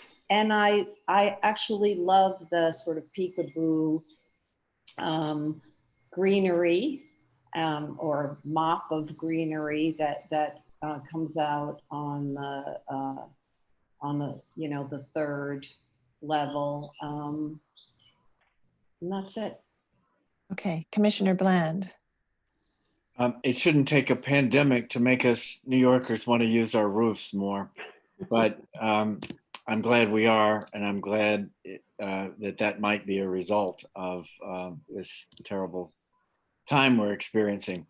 I think this is a great proposal. I've been trying to figure out what I change this, what I change that. I don't think so. I just leave it alone, really. Eduardo's commentary about the top is interesting. I was going to make it a slightly larger, but then I backed off that, and he's suggesting maybe it should go away altogether. I think that's an interesting subject of proportionality and just the nature of this unusual building. But really, I like it very much. I think it's it's very approvable as it is. I don't think I would change anything. Okay, thank you. Commissioner Devonshire. I think this is really fine. They've done a nice job taking a sow's ear and turning it into something reasonable. With regard to rooftop use, to see what's going on in November and December with that. Okay, Commissioner Chapin. I agree with other commissioners. I think it is modest, it's appropriate, it's a handsome building, and I can approve it. Okay, Commissioner Holford Smith. I agree. I think it's well done. It's nicely proportioned and simple, but nice detailing. So I think it's appropriate as is. All right, and Commissioner Gustafson. Oh, I was wondering why you skipped me. Did I? I did. I apologize. I had. I could easily have you know, it's kind of odd. You know, normally we get applicants trying to go as far as they can with their legal rights, and so it's so unusual that we didn't get a request for that the additional height. And I think it's I struggled with it. I thought it was a little odd, bizarre, but I think, you know, it's certainly, you know, acceptable and approvable. And I'm expecting that not too long from now, someone will be coming back to us with another change on this building to get it up to an additional height. Great. Okay, thank you. So we have, I think, a consensus to approve. And Commissioner Shamir Baron, would you make that motion?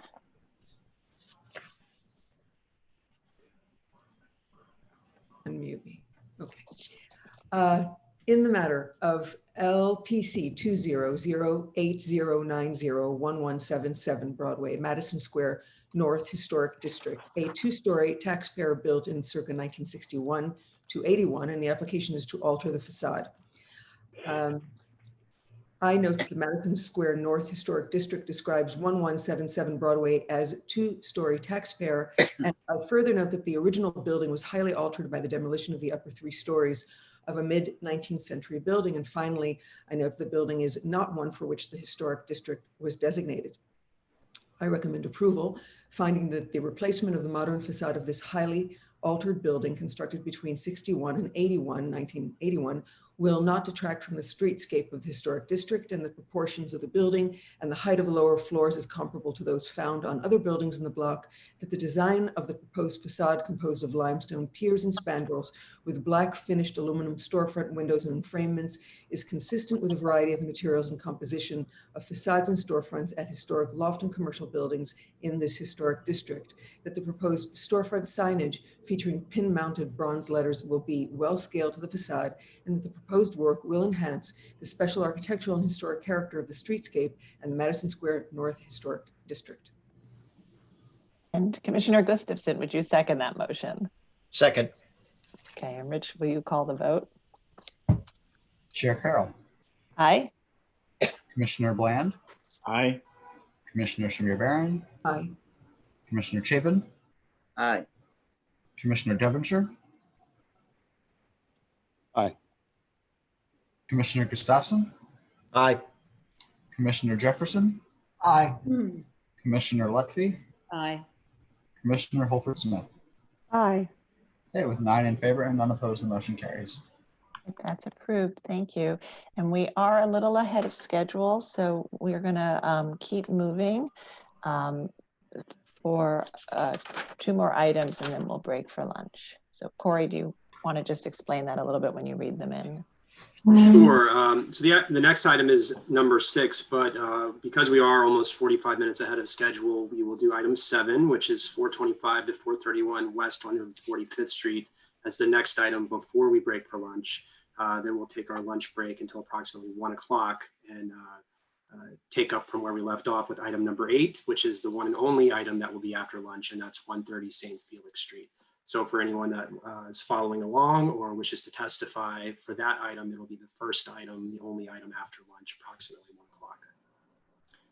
And with that, the next item is item number 6, LPC 20-08939, an application for a certificate of appropriateness in the Borough of Manhattan, block 1377, lot 7, 5 to 7 East 62nd Street in the Upper East Side Historic District. A modern style synagogue building designed by Percival Goodman and built in 1956. The application is to extend an elevator bulkhead. And commissioners, the applicants have joined the hearing.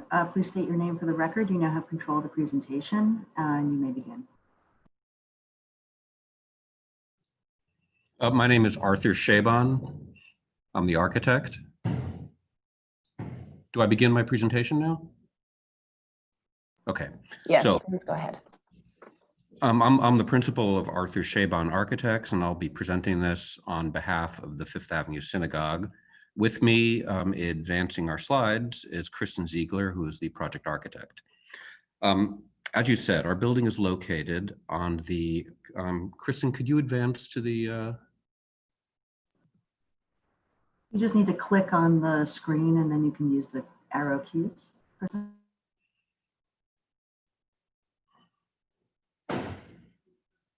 There we go.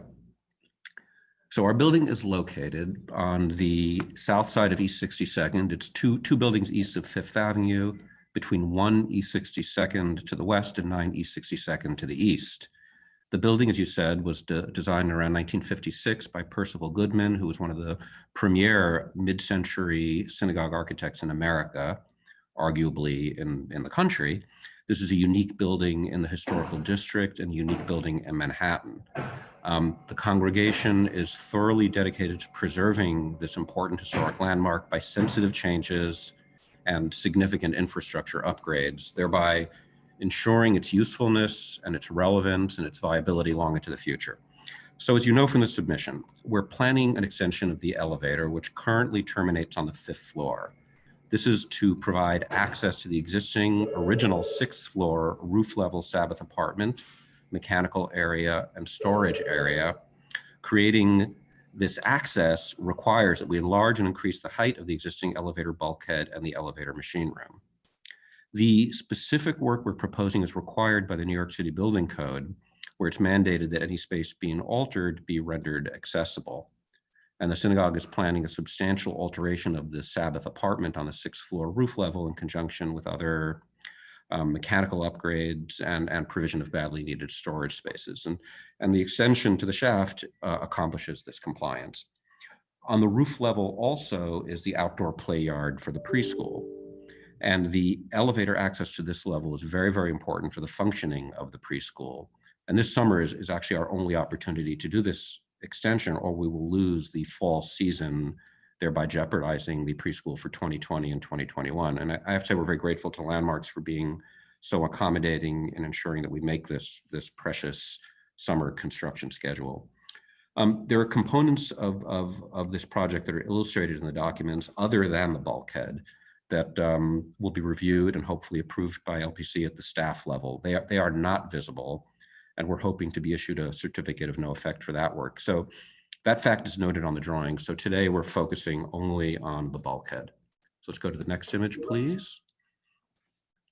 Let me see if these axonometric drawings, they clearly show what we have in mind. You have the dark shaded portion, which is our proposed bulkhead.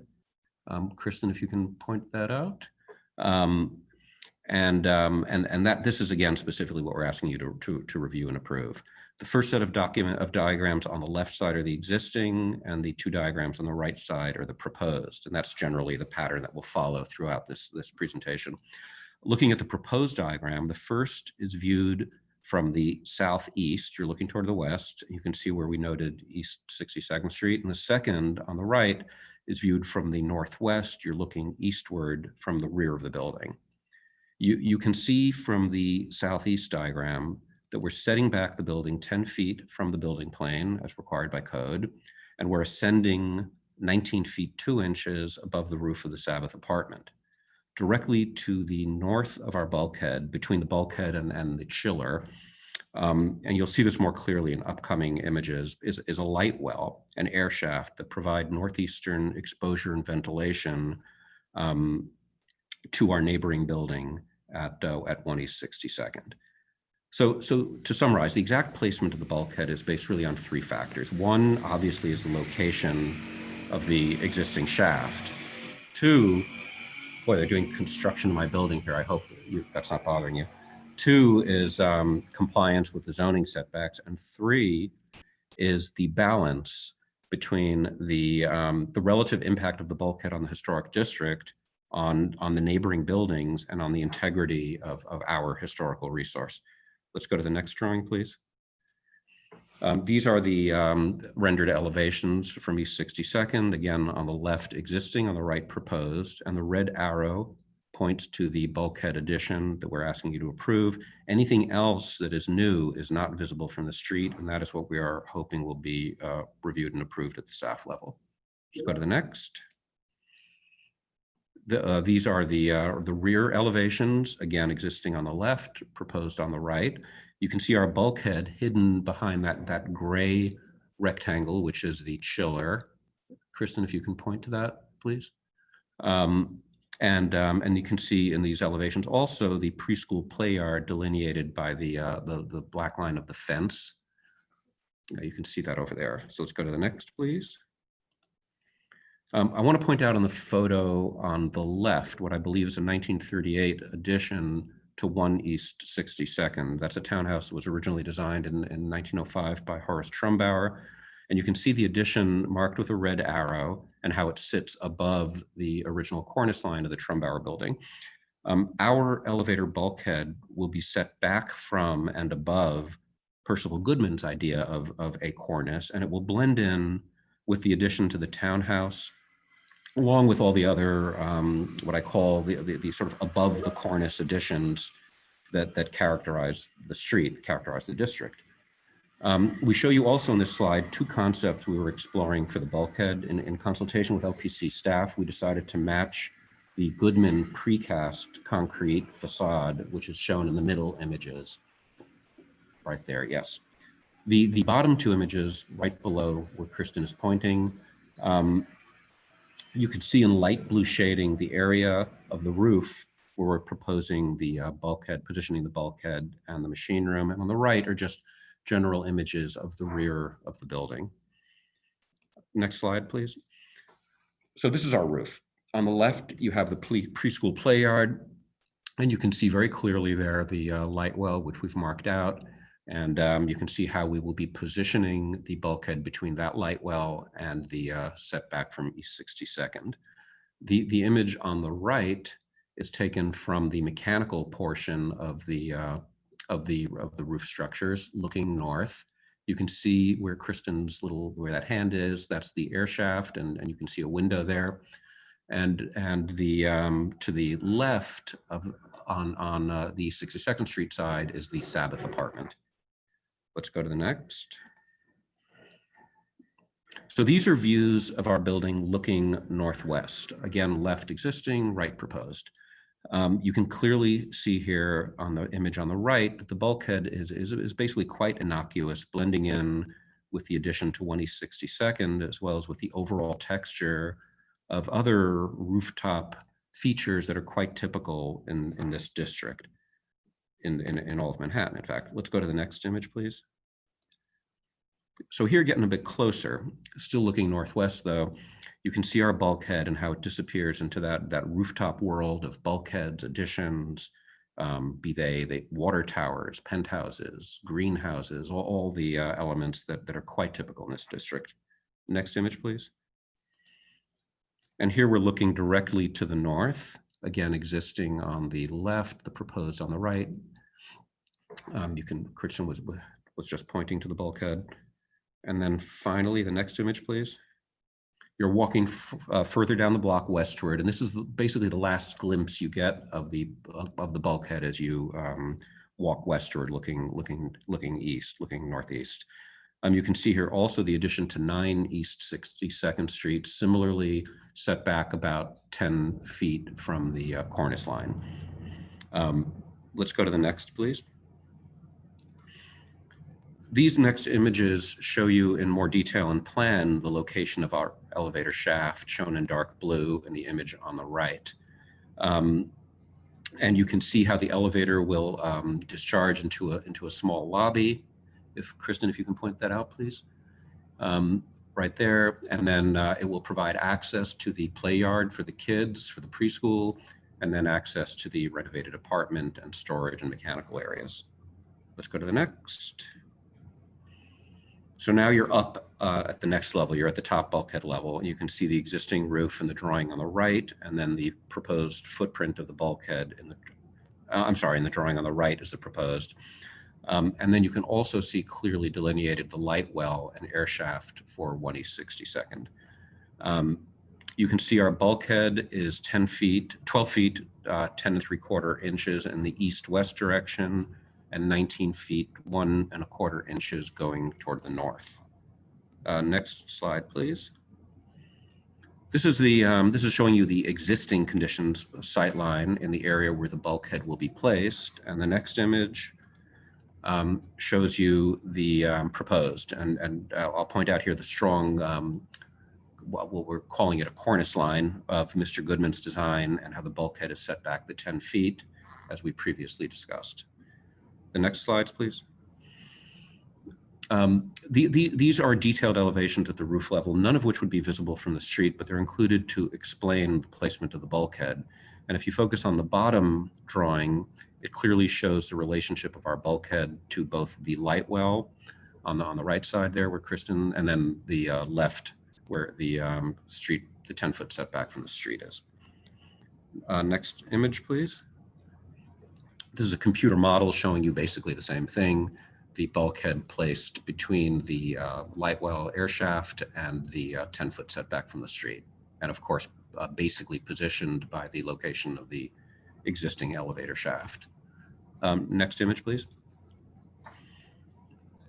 This is detailed construction drawing of the proposed bulkhead, and it's included really to show that we, in our original proposal, we discussed using a latex stucco, and in consultation with Landmarks, we changed it to a cementitious stucco, which is much, much more similar to concrete and has a much deeper, in a sense, richer appearance. Next slide, please. We've included these only if you have some very sort of technical questions.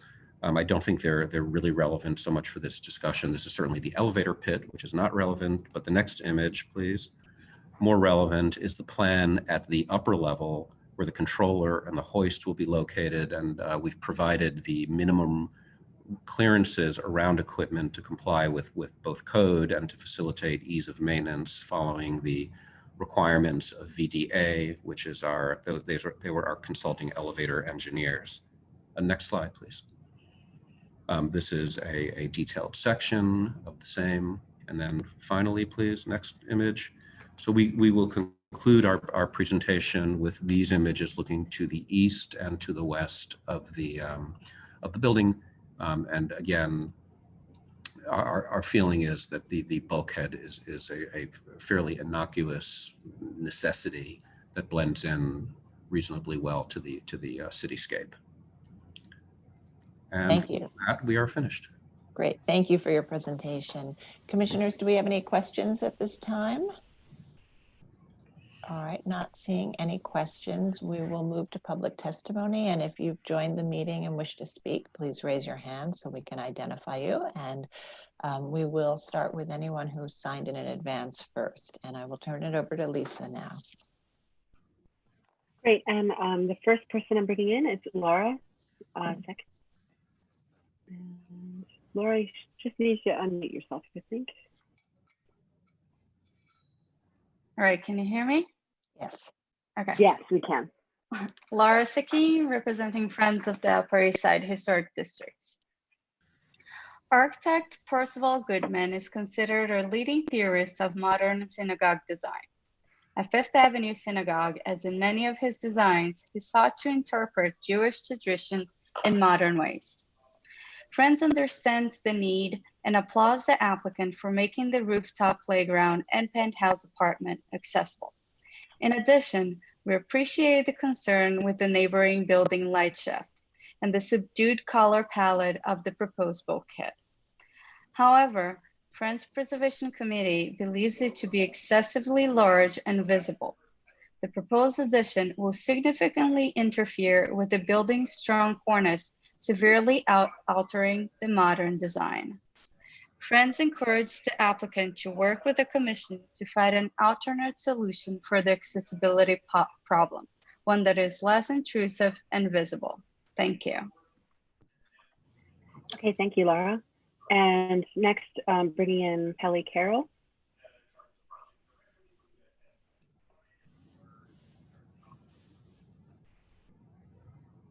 And Kelly, you should be ready.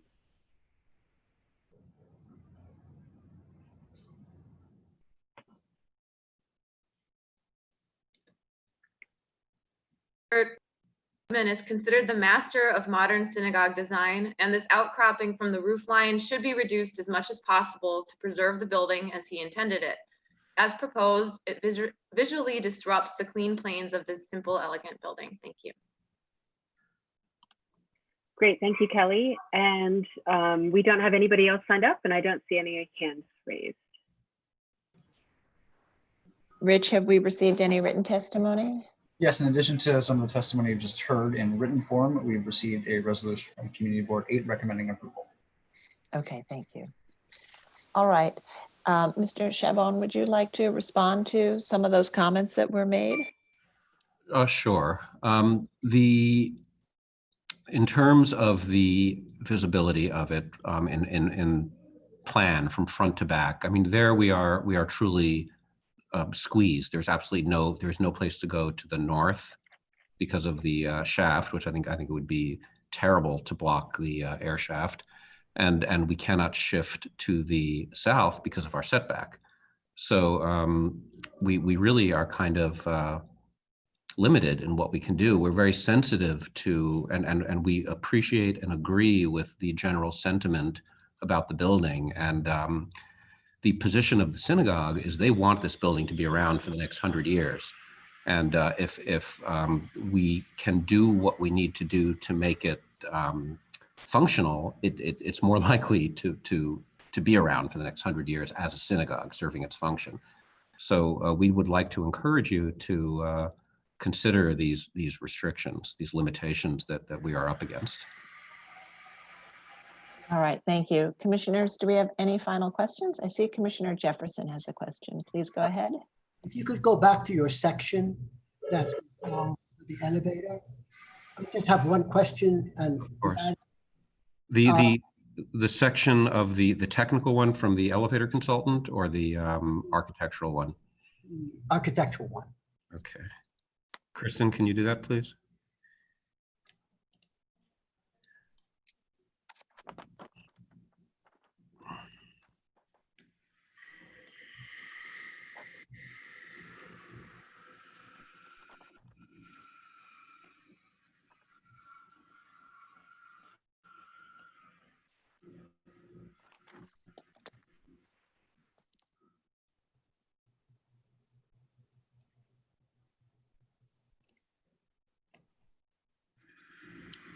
I have it up on my screen if you make me the presenter. I think it's not as... You just need to click on the screen. I can move it to the slide. Which slide do you want? She has control now. Oh, okay, great.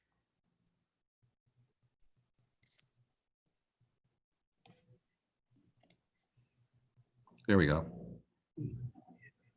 My question is, the elevator shaft, then you seem to have another space, like a lobby for the elevator shaft.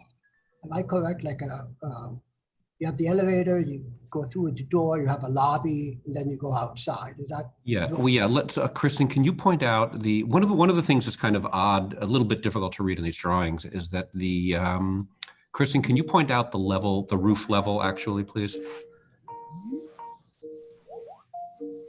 Yeah. So and then right below that is that penthouse apartment. The piece just to the left, right, Kristen, just move the hand to the left to where the elevator lobby is. And then above that is the overrun, and above that is the machine room. And those are all just, that's the sum of technical dimensions that we were given by So BDA. the space to the right is a lobby, kind of. A lobby. The space to the right of where? Of the machine room? Yeah, the machine room to the right of that, there's a door. So that's a lobby essentially, no? That's actually access to the machine room from the roof. We can show you that in the axonometric if you'd like, on the model of the roof. Okay, so that's not, so my question was whether there was a direct exit from the elevator to the exterior platform, but you said yeah, well, there's a direct exit from the elevator, of course, to the roof level for the kids, for the preschool, and there's direct access to the preschool, I'm sorry, to the penthouse apartment. When you go up to the machine room, there are stairs that give you direct access for service of the elevator machine room. Right. That's much, I think, very clearly depicted in the in our three-dimensional model, and more difficult, I think, to ascertain looking at this section. Yeah, I see, I'm looking at the storage room and I'm saying, why not make that smaller? And if that's possible, I don't know, just a question. I'm sorry, make it what? The storage room, you have a storage room and the, right. Yeah, and could that be, make the bulk smaller, like 17 feet or 19 feet? Could that be made smaller? We would have to consult with our elevator engineer to see if we can shrink it. I think there may be, like, you know, a foot or so that could be accommodated. The problem is that as that little area that we're labeling storage, I think we've given it like a 7-foot ceiling in there. If it gets any lower, if it goes down to 6 feet, it becomes a completely useless space, and it's going to exist there no matter what. Yeah, push it back from the sight line. You see the sight line you have running? Yeah. You would have, it would just help you out more. Just a suggestion. Mm-hmm. If it could help you. That's all. That's my question. Okay. Okay. Any other questions? Sorry. Oh, okay. So why don't we move to, oh, I see one more question, Commissioner Shamir Baran. I'm sorry, I couldn't find the button quickly enough. So my question has to do with the visibility from the street. And I'm wondering if it's not typically something I would want to see done, but if the corner could actually be chamfered off, I mean, so that is literally no visibility from the street of that bulkhead. I suppose that's a possibility. That would kind of scare me a little bit, because what would happen if there was some point further down the block where you actually could see it that we just didn't account for? It's kind of risky. Or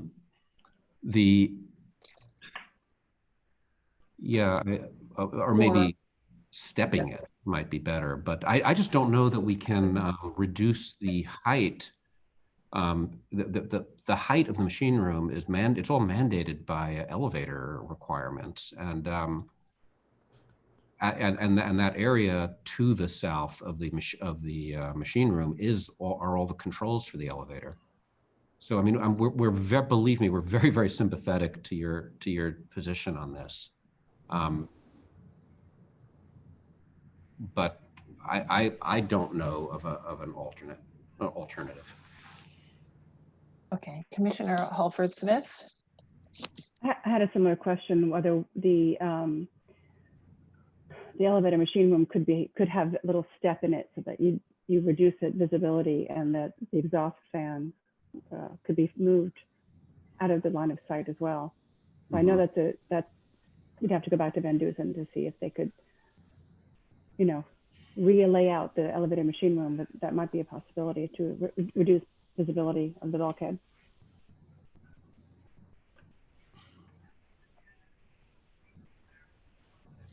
Okay, do you have a response for that, Mr.? Well, I guess it's the same response.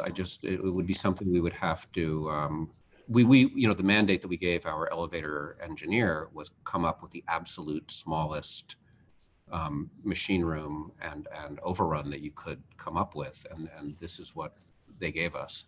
Of course we questioned it a little bit, and we have to morph it into the. In fact, they wanted it pushed back further into the covering the air shaft, but that I don't think is acceptable. I think that's much more detrimental to the other building. Can you go back to your last slide of your presentation with the views, and just want to look at that view from, well, both directions. There's, this one. So if you were to chamfer it or notch it, or if you could slightly make that room slightly smaller, push it back a little, I think that you would still see it in the context of other things behind it from the east looking west, and it might only improve the view from the west looking east. So I think it's something that's worth considering, although I know you've worked very, very hard to try to fit this into the smallest footprint possible. So I think, commissioners, before we go into discussion, if you want to just sort of study these views, maybe we can leave these views up for the discussion as well. All right, are there any other questions? Okay, so I think what we'll do is we'll move to close the hearing and begin our discussion. And Commissioner Jefferson, would you make a motion to close the hearing? A motion to close the hearing. Okay, and Commissioner Halford Smith, would you second that? Second. Okay, all in favor of closing the hearing, say aye. Aye. Aye. Any opposed? Okay, hearing is closed and we'll begin our discussion. And I think that, while there could be a request that we ask them to reduce it to the extent possible, which would involve having them go back and restudy it with their consultants and with the staff. But why don't we go around, and Commissioner Jefferson, would you like to start the discussion on this one? Oh, I'm willing to accept it as is, because I think the framing device that they have, that the architecture has, is the framing on the east side and the roof, really divides the building itself. and then this is part of the roof. So it works for me. I think it'd be better if they could go back a foot or two, but they need an elevator. They have to have one, and I can accept it. Okay, great. Thank you. Commissioner Gustafson? I would like to know for sure that they have looked at this from every angle possible in terms of making it less visible. Obviously, it is a pretty prominent feature, being so close to the edge of the building. So I would like them to study it a little further. Okay, Commissioner Shamir Baran? Yeah, another thought I had was maybe I'm wondering if they could. Okay, first of all, I agree with Commissioner Jefferson's comment about the fact that the architecture of the facade, the frame is strong enough on some level that it can stand whatever happens on top of it, even if it's slightly visible. My preference would be for it to not be visible and for it to be as close to the original as possible. That being said, I also wonder if they might be able to, if chamfering is not possible, maybe to make the enclosure cylindrical, which may have something to do with their previous, with the other piece original on the roof, which was the exhaust element. But I just want to say how important Percival Goodman is, and especially I came into a great contact with the material around Percival Goodman because he was a Paris Prize winner in 1925, the Beaux-Arts Institute of Architects, which later became Van Allen Institute. Van Allen himself was a Paris Prize winner. And the documentation that survived Goodman's, his archive is so important, but maybe most important for me is the book that he wrote with his brother, Paul, called Communitas. And nobody ever, I don't hear a lot of discussion about that important political, it was a book that had a political position and an economic position and a position about what it means to live, to have life in the city. So I keep thinking about like what he would have said about this, if it would have mattered to him or not, and in what sense it might have.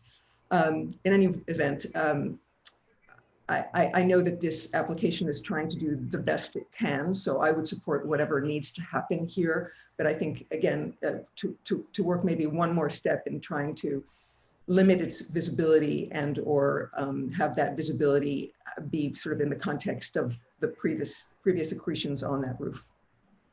Okay. And Commissioner Halford Smith?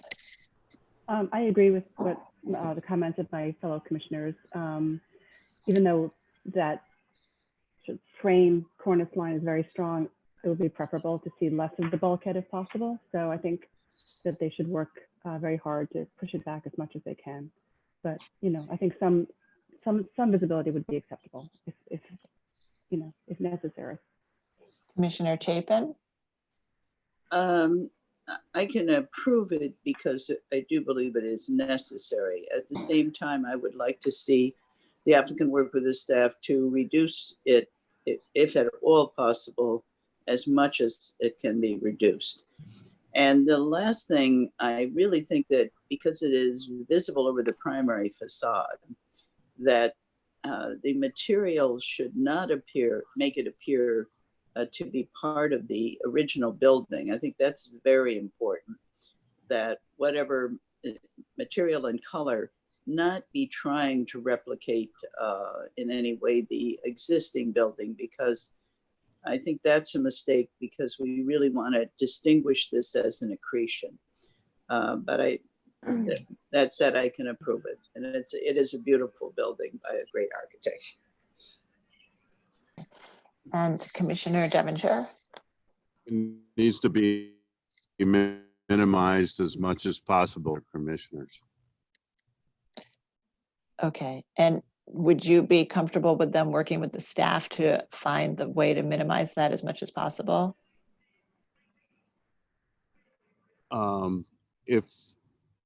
If the information that comes from viable, yes. Okay. Commissioner Bland?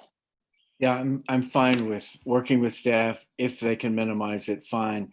But doing notches and chamfers, to me, I think would only add more of a visual interest up there, which we don't want. So I wouldn't be in favor of that. But if they can shorten it or push it back, great. But working with staff, I want to just take a minute to also extol this great building. And you know, without Landmarks Commission even in existence when it was built, it must have torn down a couple of buildings in order to build it. And I'm sure that was a great loss of some sort that we would never have approved. And then a new building built in its place, which Landmarks, of course, was not around to coax and wheedle and push back a little bit of a, you know, a piece on the top. But what a great building this is. What a contemporary building within this extraordinary kind of Beaux-Arts row of existing buildings, and how it enlivens the Upper East Side block here, and its contribution to the block, to me, is just extraordinary, and just gives such a great example of how, you know, you add new to old and so forth. So I really love the building, and I think what's being asked to do is so minor and so important functionally that it is of absolute no consequence to me. I think this bulkhead is fine. Thank you. And Commissioner Lutfi.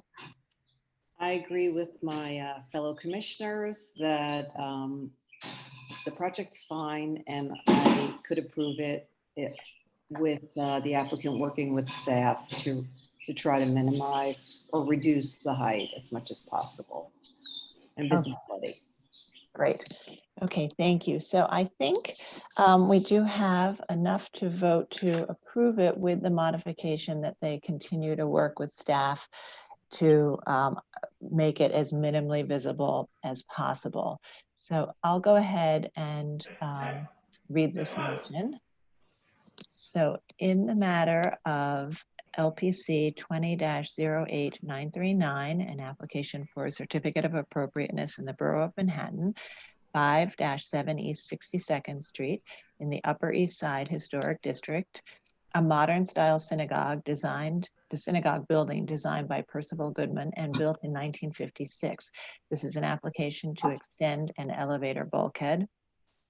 And I recommend approval with modifications, finding that the work will not damage or eliminate any significant architectural features, that the building will be set back from the front facade, that the bulkhead will be set back from the front facade, and while visible from over the front facade, its simple massing and neutral color will be compatible with the cast stone facade in terms of color and texture, as well as compatible with the surrounding buildings, that the enlarged bulkhead will be seen from public thoroughfares in the context of other rooftop accretions and adjacent to a taller building, and will not call undue attention to itself, and that the work will not detract from the special architectural and historic character of the building or the Upper East Side Historic District. However, because of the quality of the design of the building, I recommend that the applicant continue to work with staff to minimize the visibility to the extent possible with all of the restrictions and the current elevator technology that's available. And Commissioner Bland, would you second that motion? Second. Okay, and Rich, will you call the vote? Chair Carroll. Aye. Commissioner Bland. Aye. Commissioner Shamir Barron. Aye. Commissioner Chapin. Aye. Commissioner Devonshire. Aye. Commissioner Gustafson. Aye. Commissioner Jefferson. Aye. Commissioner Lutfi. Aye. Commissioner Holford Smith. Aye. Okay, 9 in favor and none opposed. The motion carries.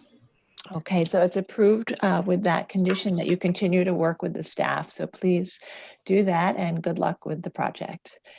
Okay, and we have now concluded. Oh no, we have one more item. I'm sorry. Go ahead, Corey. Yes, so we'll go ahead and do item number 7 now. This is LPC 20-10357, an application for a certificate of appropriateness in the Borough of Manhattan, Block 2060, Lot 18, 425 to 31 West 145th Street, aka 361 to 67 Convent Avenue in the Hamilton Heights Historic District. A Gothic Revival style church building designed by Joseph Wolfe and built in 1888 to 89. The application is to modify a window opening to create a barrier-free access entrance. And commissioners, the applicants have joined the hearing. Please state your name for the record and you may begin. You now have control of the presentation. Andy Loop, I'm just controlling. Then I believe Mick Doyle is on his. Hello. Hi, this is Michael Doyle. Good morning, commissioners. Can we put the image on, first image? This is the Mount Zion Lutheran Church, and it's almost a country church at the gateway to the Sugar Hill Historic District on 145th Street. It's about a 4,000 square foot church in the historic district. It's unlike a lot of the big, and I say this respectfully, the big hunks of stone, beautiful churches in Harlem. This is a very modest, small one-story building with a parish house to the right side. We're not doing anything at the parish house, though we have looked at that very carefully. The building had some structural issues that were brought to our attention that are going to be addressed. And I'll just highlight the things that are not before you today, which are the restorative work that we've worked hand in hand with Carol and James, Carol Kane, Levy and James Rusciello have been fantastic in getting us through very carefully the cellar structural work, the paint removal. We're doing 100% repointing. We're working on the stained glass windows, getting rid of the screening that we put up. And very importantly, the surrounding fence and gates and new entry steps, because the building, while over the property line, the steps go right into the door, which opens to the outside. And you've all seen that before. It's very tricky, which will bring us in a minute to what we're really here to discuss, which is not only sort of an ADA accessibility, but accessibility for the small but very vibrant congregation. And next slide. This is the streetscape. It's important that you note the paint was not heavy on the building. We've done test pieces and it comes off fairly easily, but the building is in dire need of repointing. It's missing mortar all over it, but I think the paint was seen as a way to put off repointing it. So we'll work on that. And this really beautiful feature, which is this yard that surrounds it. It's all overgrown right now, but we're using that to enhance the whole presence of the church again, like it always was on the corner. And the fence is not brain surgery, but the stonework has to be, the brownstone bases have to be reset, and the fence and gate restored, and that's in the works. The next slide. The facade, you can see, is very simple. Work had been done a few years ago on the sort of corbel Dutch motif going up the building. That's when the roof was done. So the watertight, that's been done, and it's watertight and seems to be in good condition. The drainage on this site is going to be totally redone. We're working with Langen Engineering on the subsoil. They're one of their senior partners who we work with a lot on church properties, has been through the building with us. And when they're not doing the World Financial Center, they're working on Mount Zion, which has been great. Next slide. This highlights that weird condition of the stairs, which enter right into the church, into the vestibule. This is where the doors, which have been replaced over the years with really not very attractive doors, we have good photographic evidence and from James and elsewhere to replace the doors completely in wood planking. And then to work with the grade, we have a detailed survey of the grade that show from the existing signage over to the entry is a slope down. So if we can get, next slide, our intention is to put a walkway with just a carefully designed gate that can open, and not so much a ramp. Rather than have an obtrusive ramp on the building, we really just want to bring a walkway into the building, working with the existing grade that would bring you to a side door. And that this would be an ADA compliant door. It would have an electrified push button built into the brick, so we wouldn't need a bollard or anything like that. And then the planting area in front will just be very natural. But at the same time, we will clean up the steps at the main entrance so that that doesn't become unused. And similar to what is existing at St. Bart's, which we've been in front of you before, that when those doors are open on a Sunday, for instance, they have a railing on the inside of the door to assist in walking up. So they open up, they get pegged, and they can be open, which makes it even all the more attractive. But we're happy that the side entrance, the ADA entrance, actually will enter into the vestibule and still be the main entry in the building. And you can see we're putting in an ADA bathroom in the little mini narthex of the church, which will be very useful. It's there's a bathroom in there now, which is awkward. This is a good shot. If you focus on the slope of the sidewalk of how we'll get in high and bring us into the building, so that we don't have to have a ramp with railings and a big presence. Note the door, the window with the Caroline has called the ziggurat shaped painting around the window. That's there in the original photos, even though it's paint. And we'll try to incorporate this into the door, the new door, which we'll put in that location. We're going to move the window into the door, so we're not losing any fabric of the building.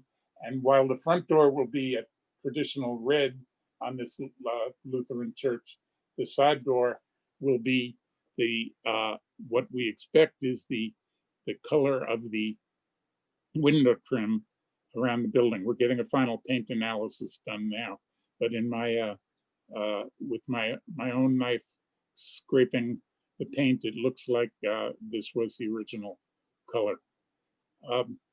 We were asked to do this pretty quickly, and I'd hope to answer any questions you have, but the good news is that the Landmarks Conservancy came through with a $50,000 grant a couple of weeks ago, which is really setting this in motion, and the church is ready and willing to do it.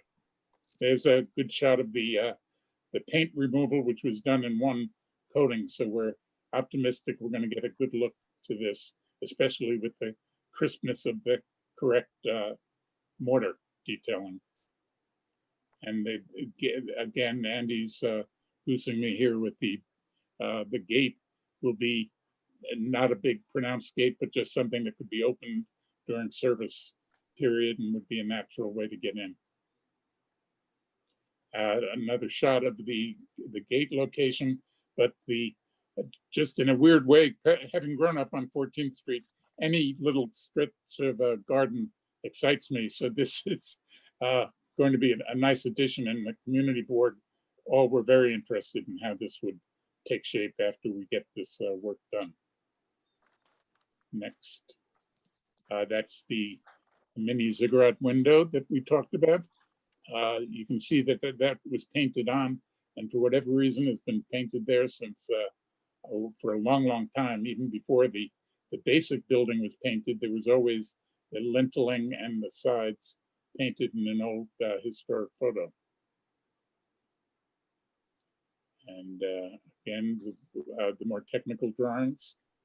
And even that, where that on the right side in the proposed, where you see that little brick wall, that's actually even more subsumed by the grade than it appears. So that'll be fairly diminished. Next. This was a concern, a very modest push button. Next. And the south elevation. Next. Yep, and the elevation, you can see the new doors, which will be replicas of the doors in the historic photos and the stone steps. And there's a photograph, Landmarks help. This was a real labor of love with both the staff and ourselves and the church community under Lula Urquhart, who has managed the project for them. It's very exciting to see everyone's involved in this at the church. Next. These are the things that will be staff approval. Next, Andy. Same staff approval, and there'll be no air conditioning. We're submitting the plans for air conditioning, but nothing will be visible from the street. And the rose window that's in the back of the church is the main window that's really significant. The side windows are more art class, but this will be relit on the interior and really become cleaned and focused, but no change to the outside. There's a driveway right in front of that, which remains. And this shows it goes down deep into an areaway next to the parish house. So we have a location to put the condensers, which again are totally invisible from the street. And if there are any questions, commissioners, I'm totally. Thank you. We do have a few questions, so I'll take them in the order that I have the hands raised. Commissioner Jefferson, followed by Commissioner Shamir Baran. It's a jewel of a church. It's really beautiful. I have one question about the new doorway. Could you go to the elevation of the doorway? I have a question on the lintel. Sure. And yeah, the lintel. When I look at the other drawings, I don't see a lintel like that. And is that lintel referred to somewhere on the church, or that's another one? Where did the shape of the lintel come from? Did it come? Well, Commissioner Andy, if you can go to one of the church windows, well, that's a stone lintel existing. Okay. The bottom is painted, the other shapes, and then if you look to the window on the left, Andy, if you can get a full shot of the somewhere on the church building. No, I see it now. Thank you. Thanks. Thank you. All right, Commissioner Shamir Baran. Thank you. It's hard for me to read the designation, the original photo, the 1940s photo. Was it in fact brick, exposed brick, or was it always painted or stuccoed? And if it always was painted or stuccoed, did I miss the reason for having it be brick? Well, the reason was the paint does not seem to be multiple layers. It was just a single layer, and it was put on, I think, from my, the photos appear to be brick, the original photos. Well, can we look at that for a moment? Because it didn't sure, look like to me, yeah. Sure. But do you see how thin the paint is? Usually when a building in our research has been painted all along, the paint is more, to use the pun, like it's almost structural paint. This, I think, was put on to stop the erosion of the mortar, and did not do a very successful job. And the the idea would be that it was never stuccoed. I was frankly surprised. And then that had me, I actually stopped by there the other day just to look again, because it's obviously, that's one of the costlier items in our proposed restoration. Yeah, can you look at the historic photo? Bring up the historic photo, please. The tax image in front of you it is a little vague. We do have in our possession a 1932 photo from the New York Public Library that clearly shows the church is not painted and it's brick. Uh-huh. Andy, can you bring that photo up? I think we have part of it. The one with the door.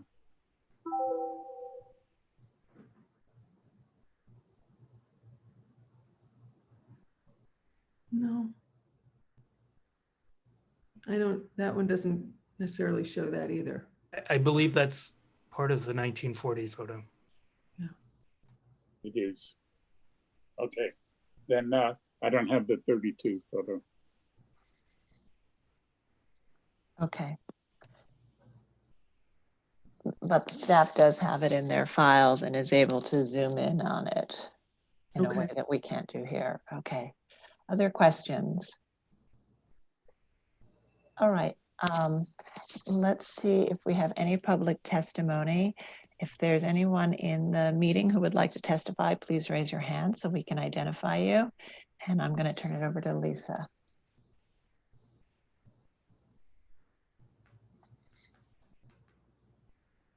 Lisa? Okay, first, I'm going to bring in Kelly Carroll.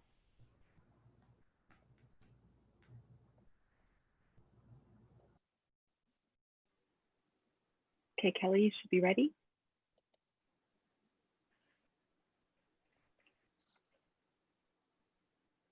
Applauds this application for its ingenious solution of using the natural slope of the site to provide ADA access to this house of worship.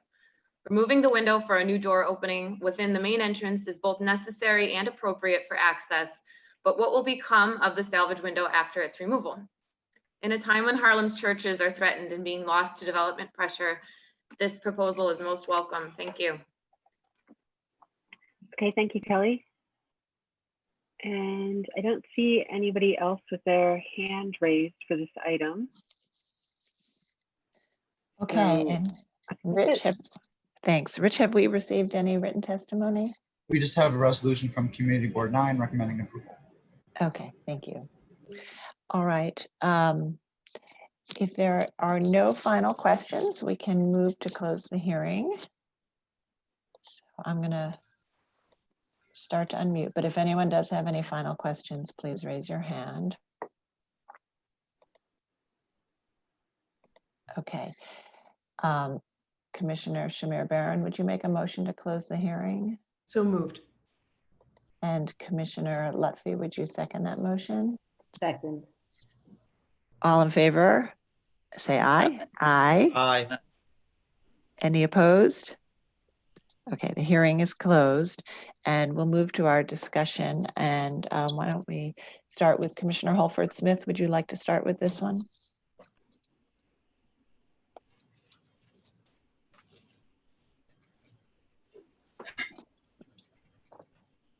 Commissioner Holford Smith, are you there?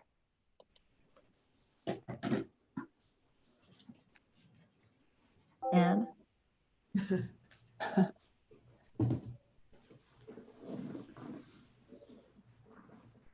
Anne, did you hear me? Or do you want to, maybe we'll start on the other side of the table. Commissioner Devonshire, would you like to start?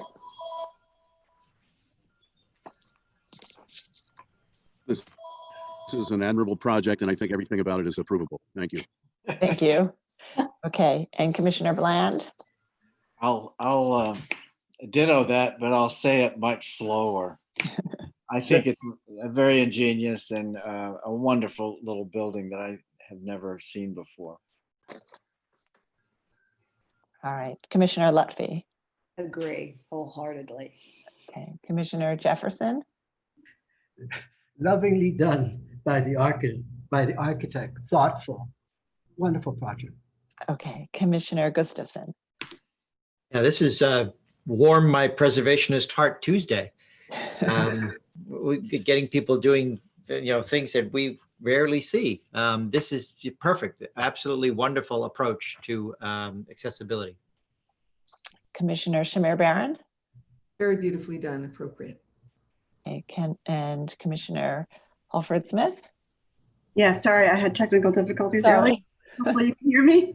Yes, we can hear you now. It's a fantastic project, and I think it's completely appropriate. Okay. And Commissioner Chapin. It's a good solution, and it's appropriate. I thank you. Appropriate. Thank you. Yeah, and I agree. It's a beautiful solution. The site works so well to accommodate accessibility through the side door, and it's detailed beautifully. And congratulations on the grant as well. So, Commissioner Gustafson, would you make this motion? Sure. In the matter of LPC 20-10357, 425-431 West 145th Street, also known as 361 to 367 Convent Avenue in the Hamilton Heights Historic District. The application is to modify a window opening to create a barrier-free access entrance. I note that the building style, scale, materials, and details are among the features that contribute to the special architectural and historic character of the Hamilton Heights Historic District.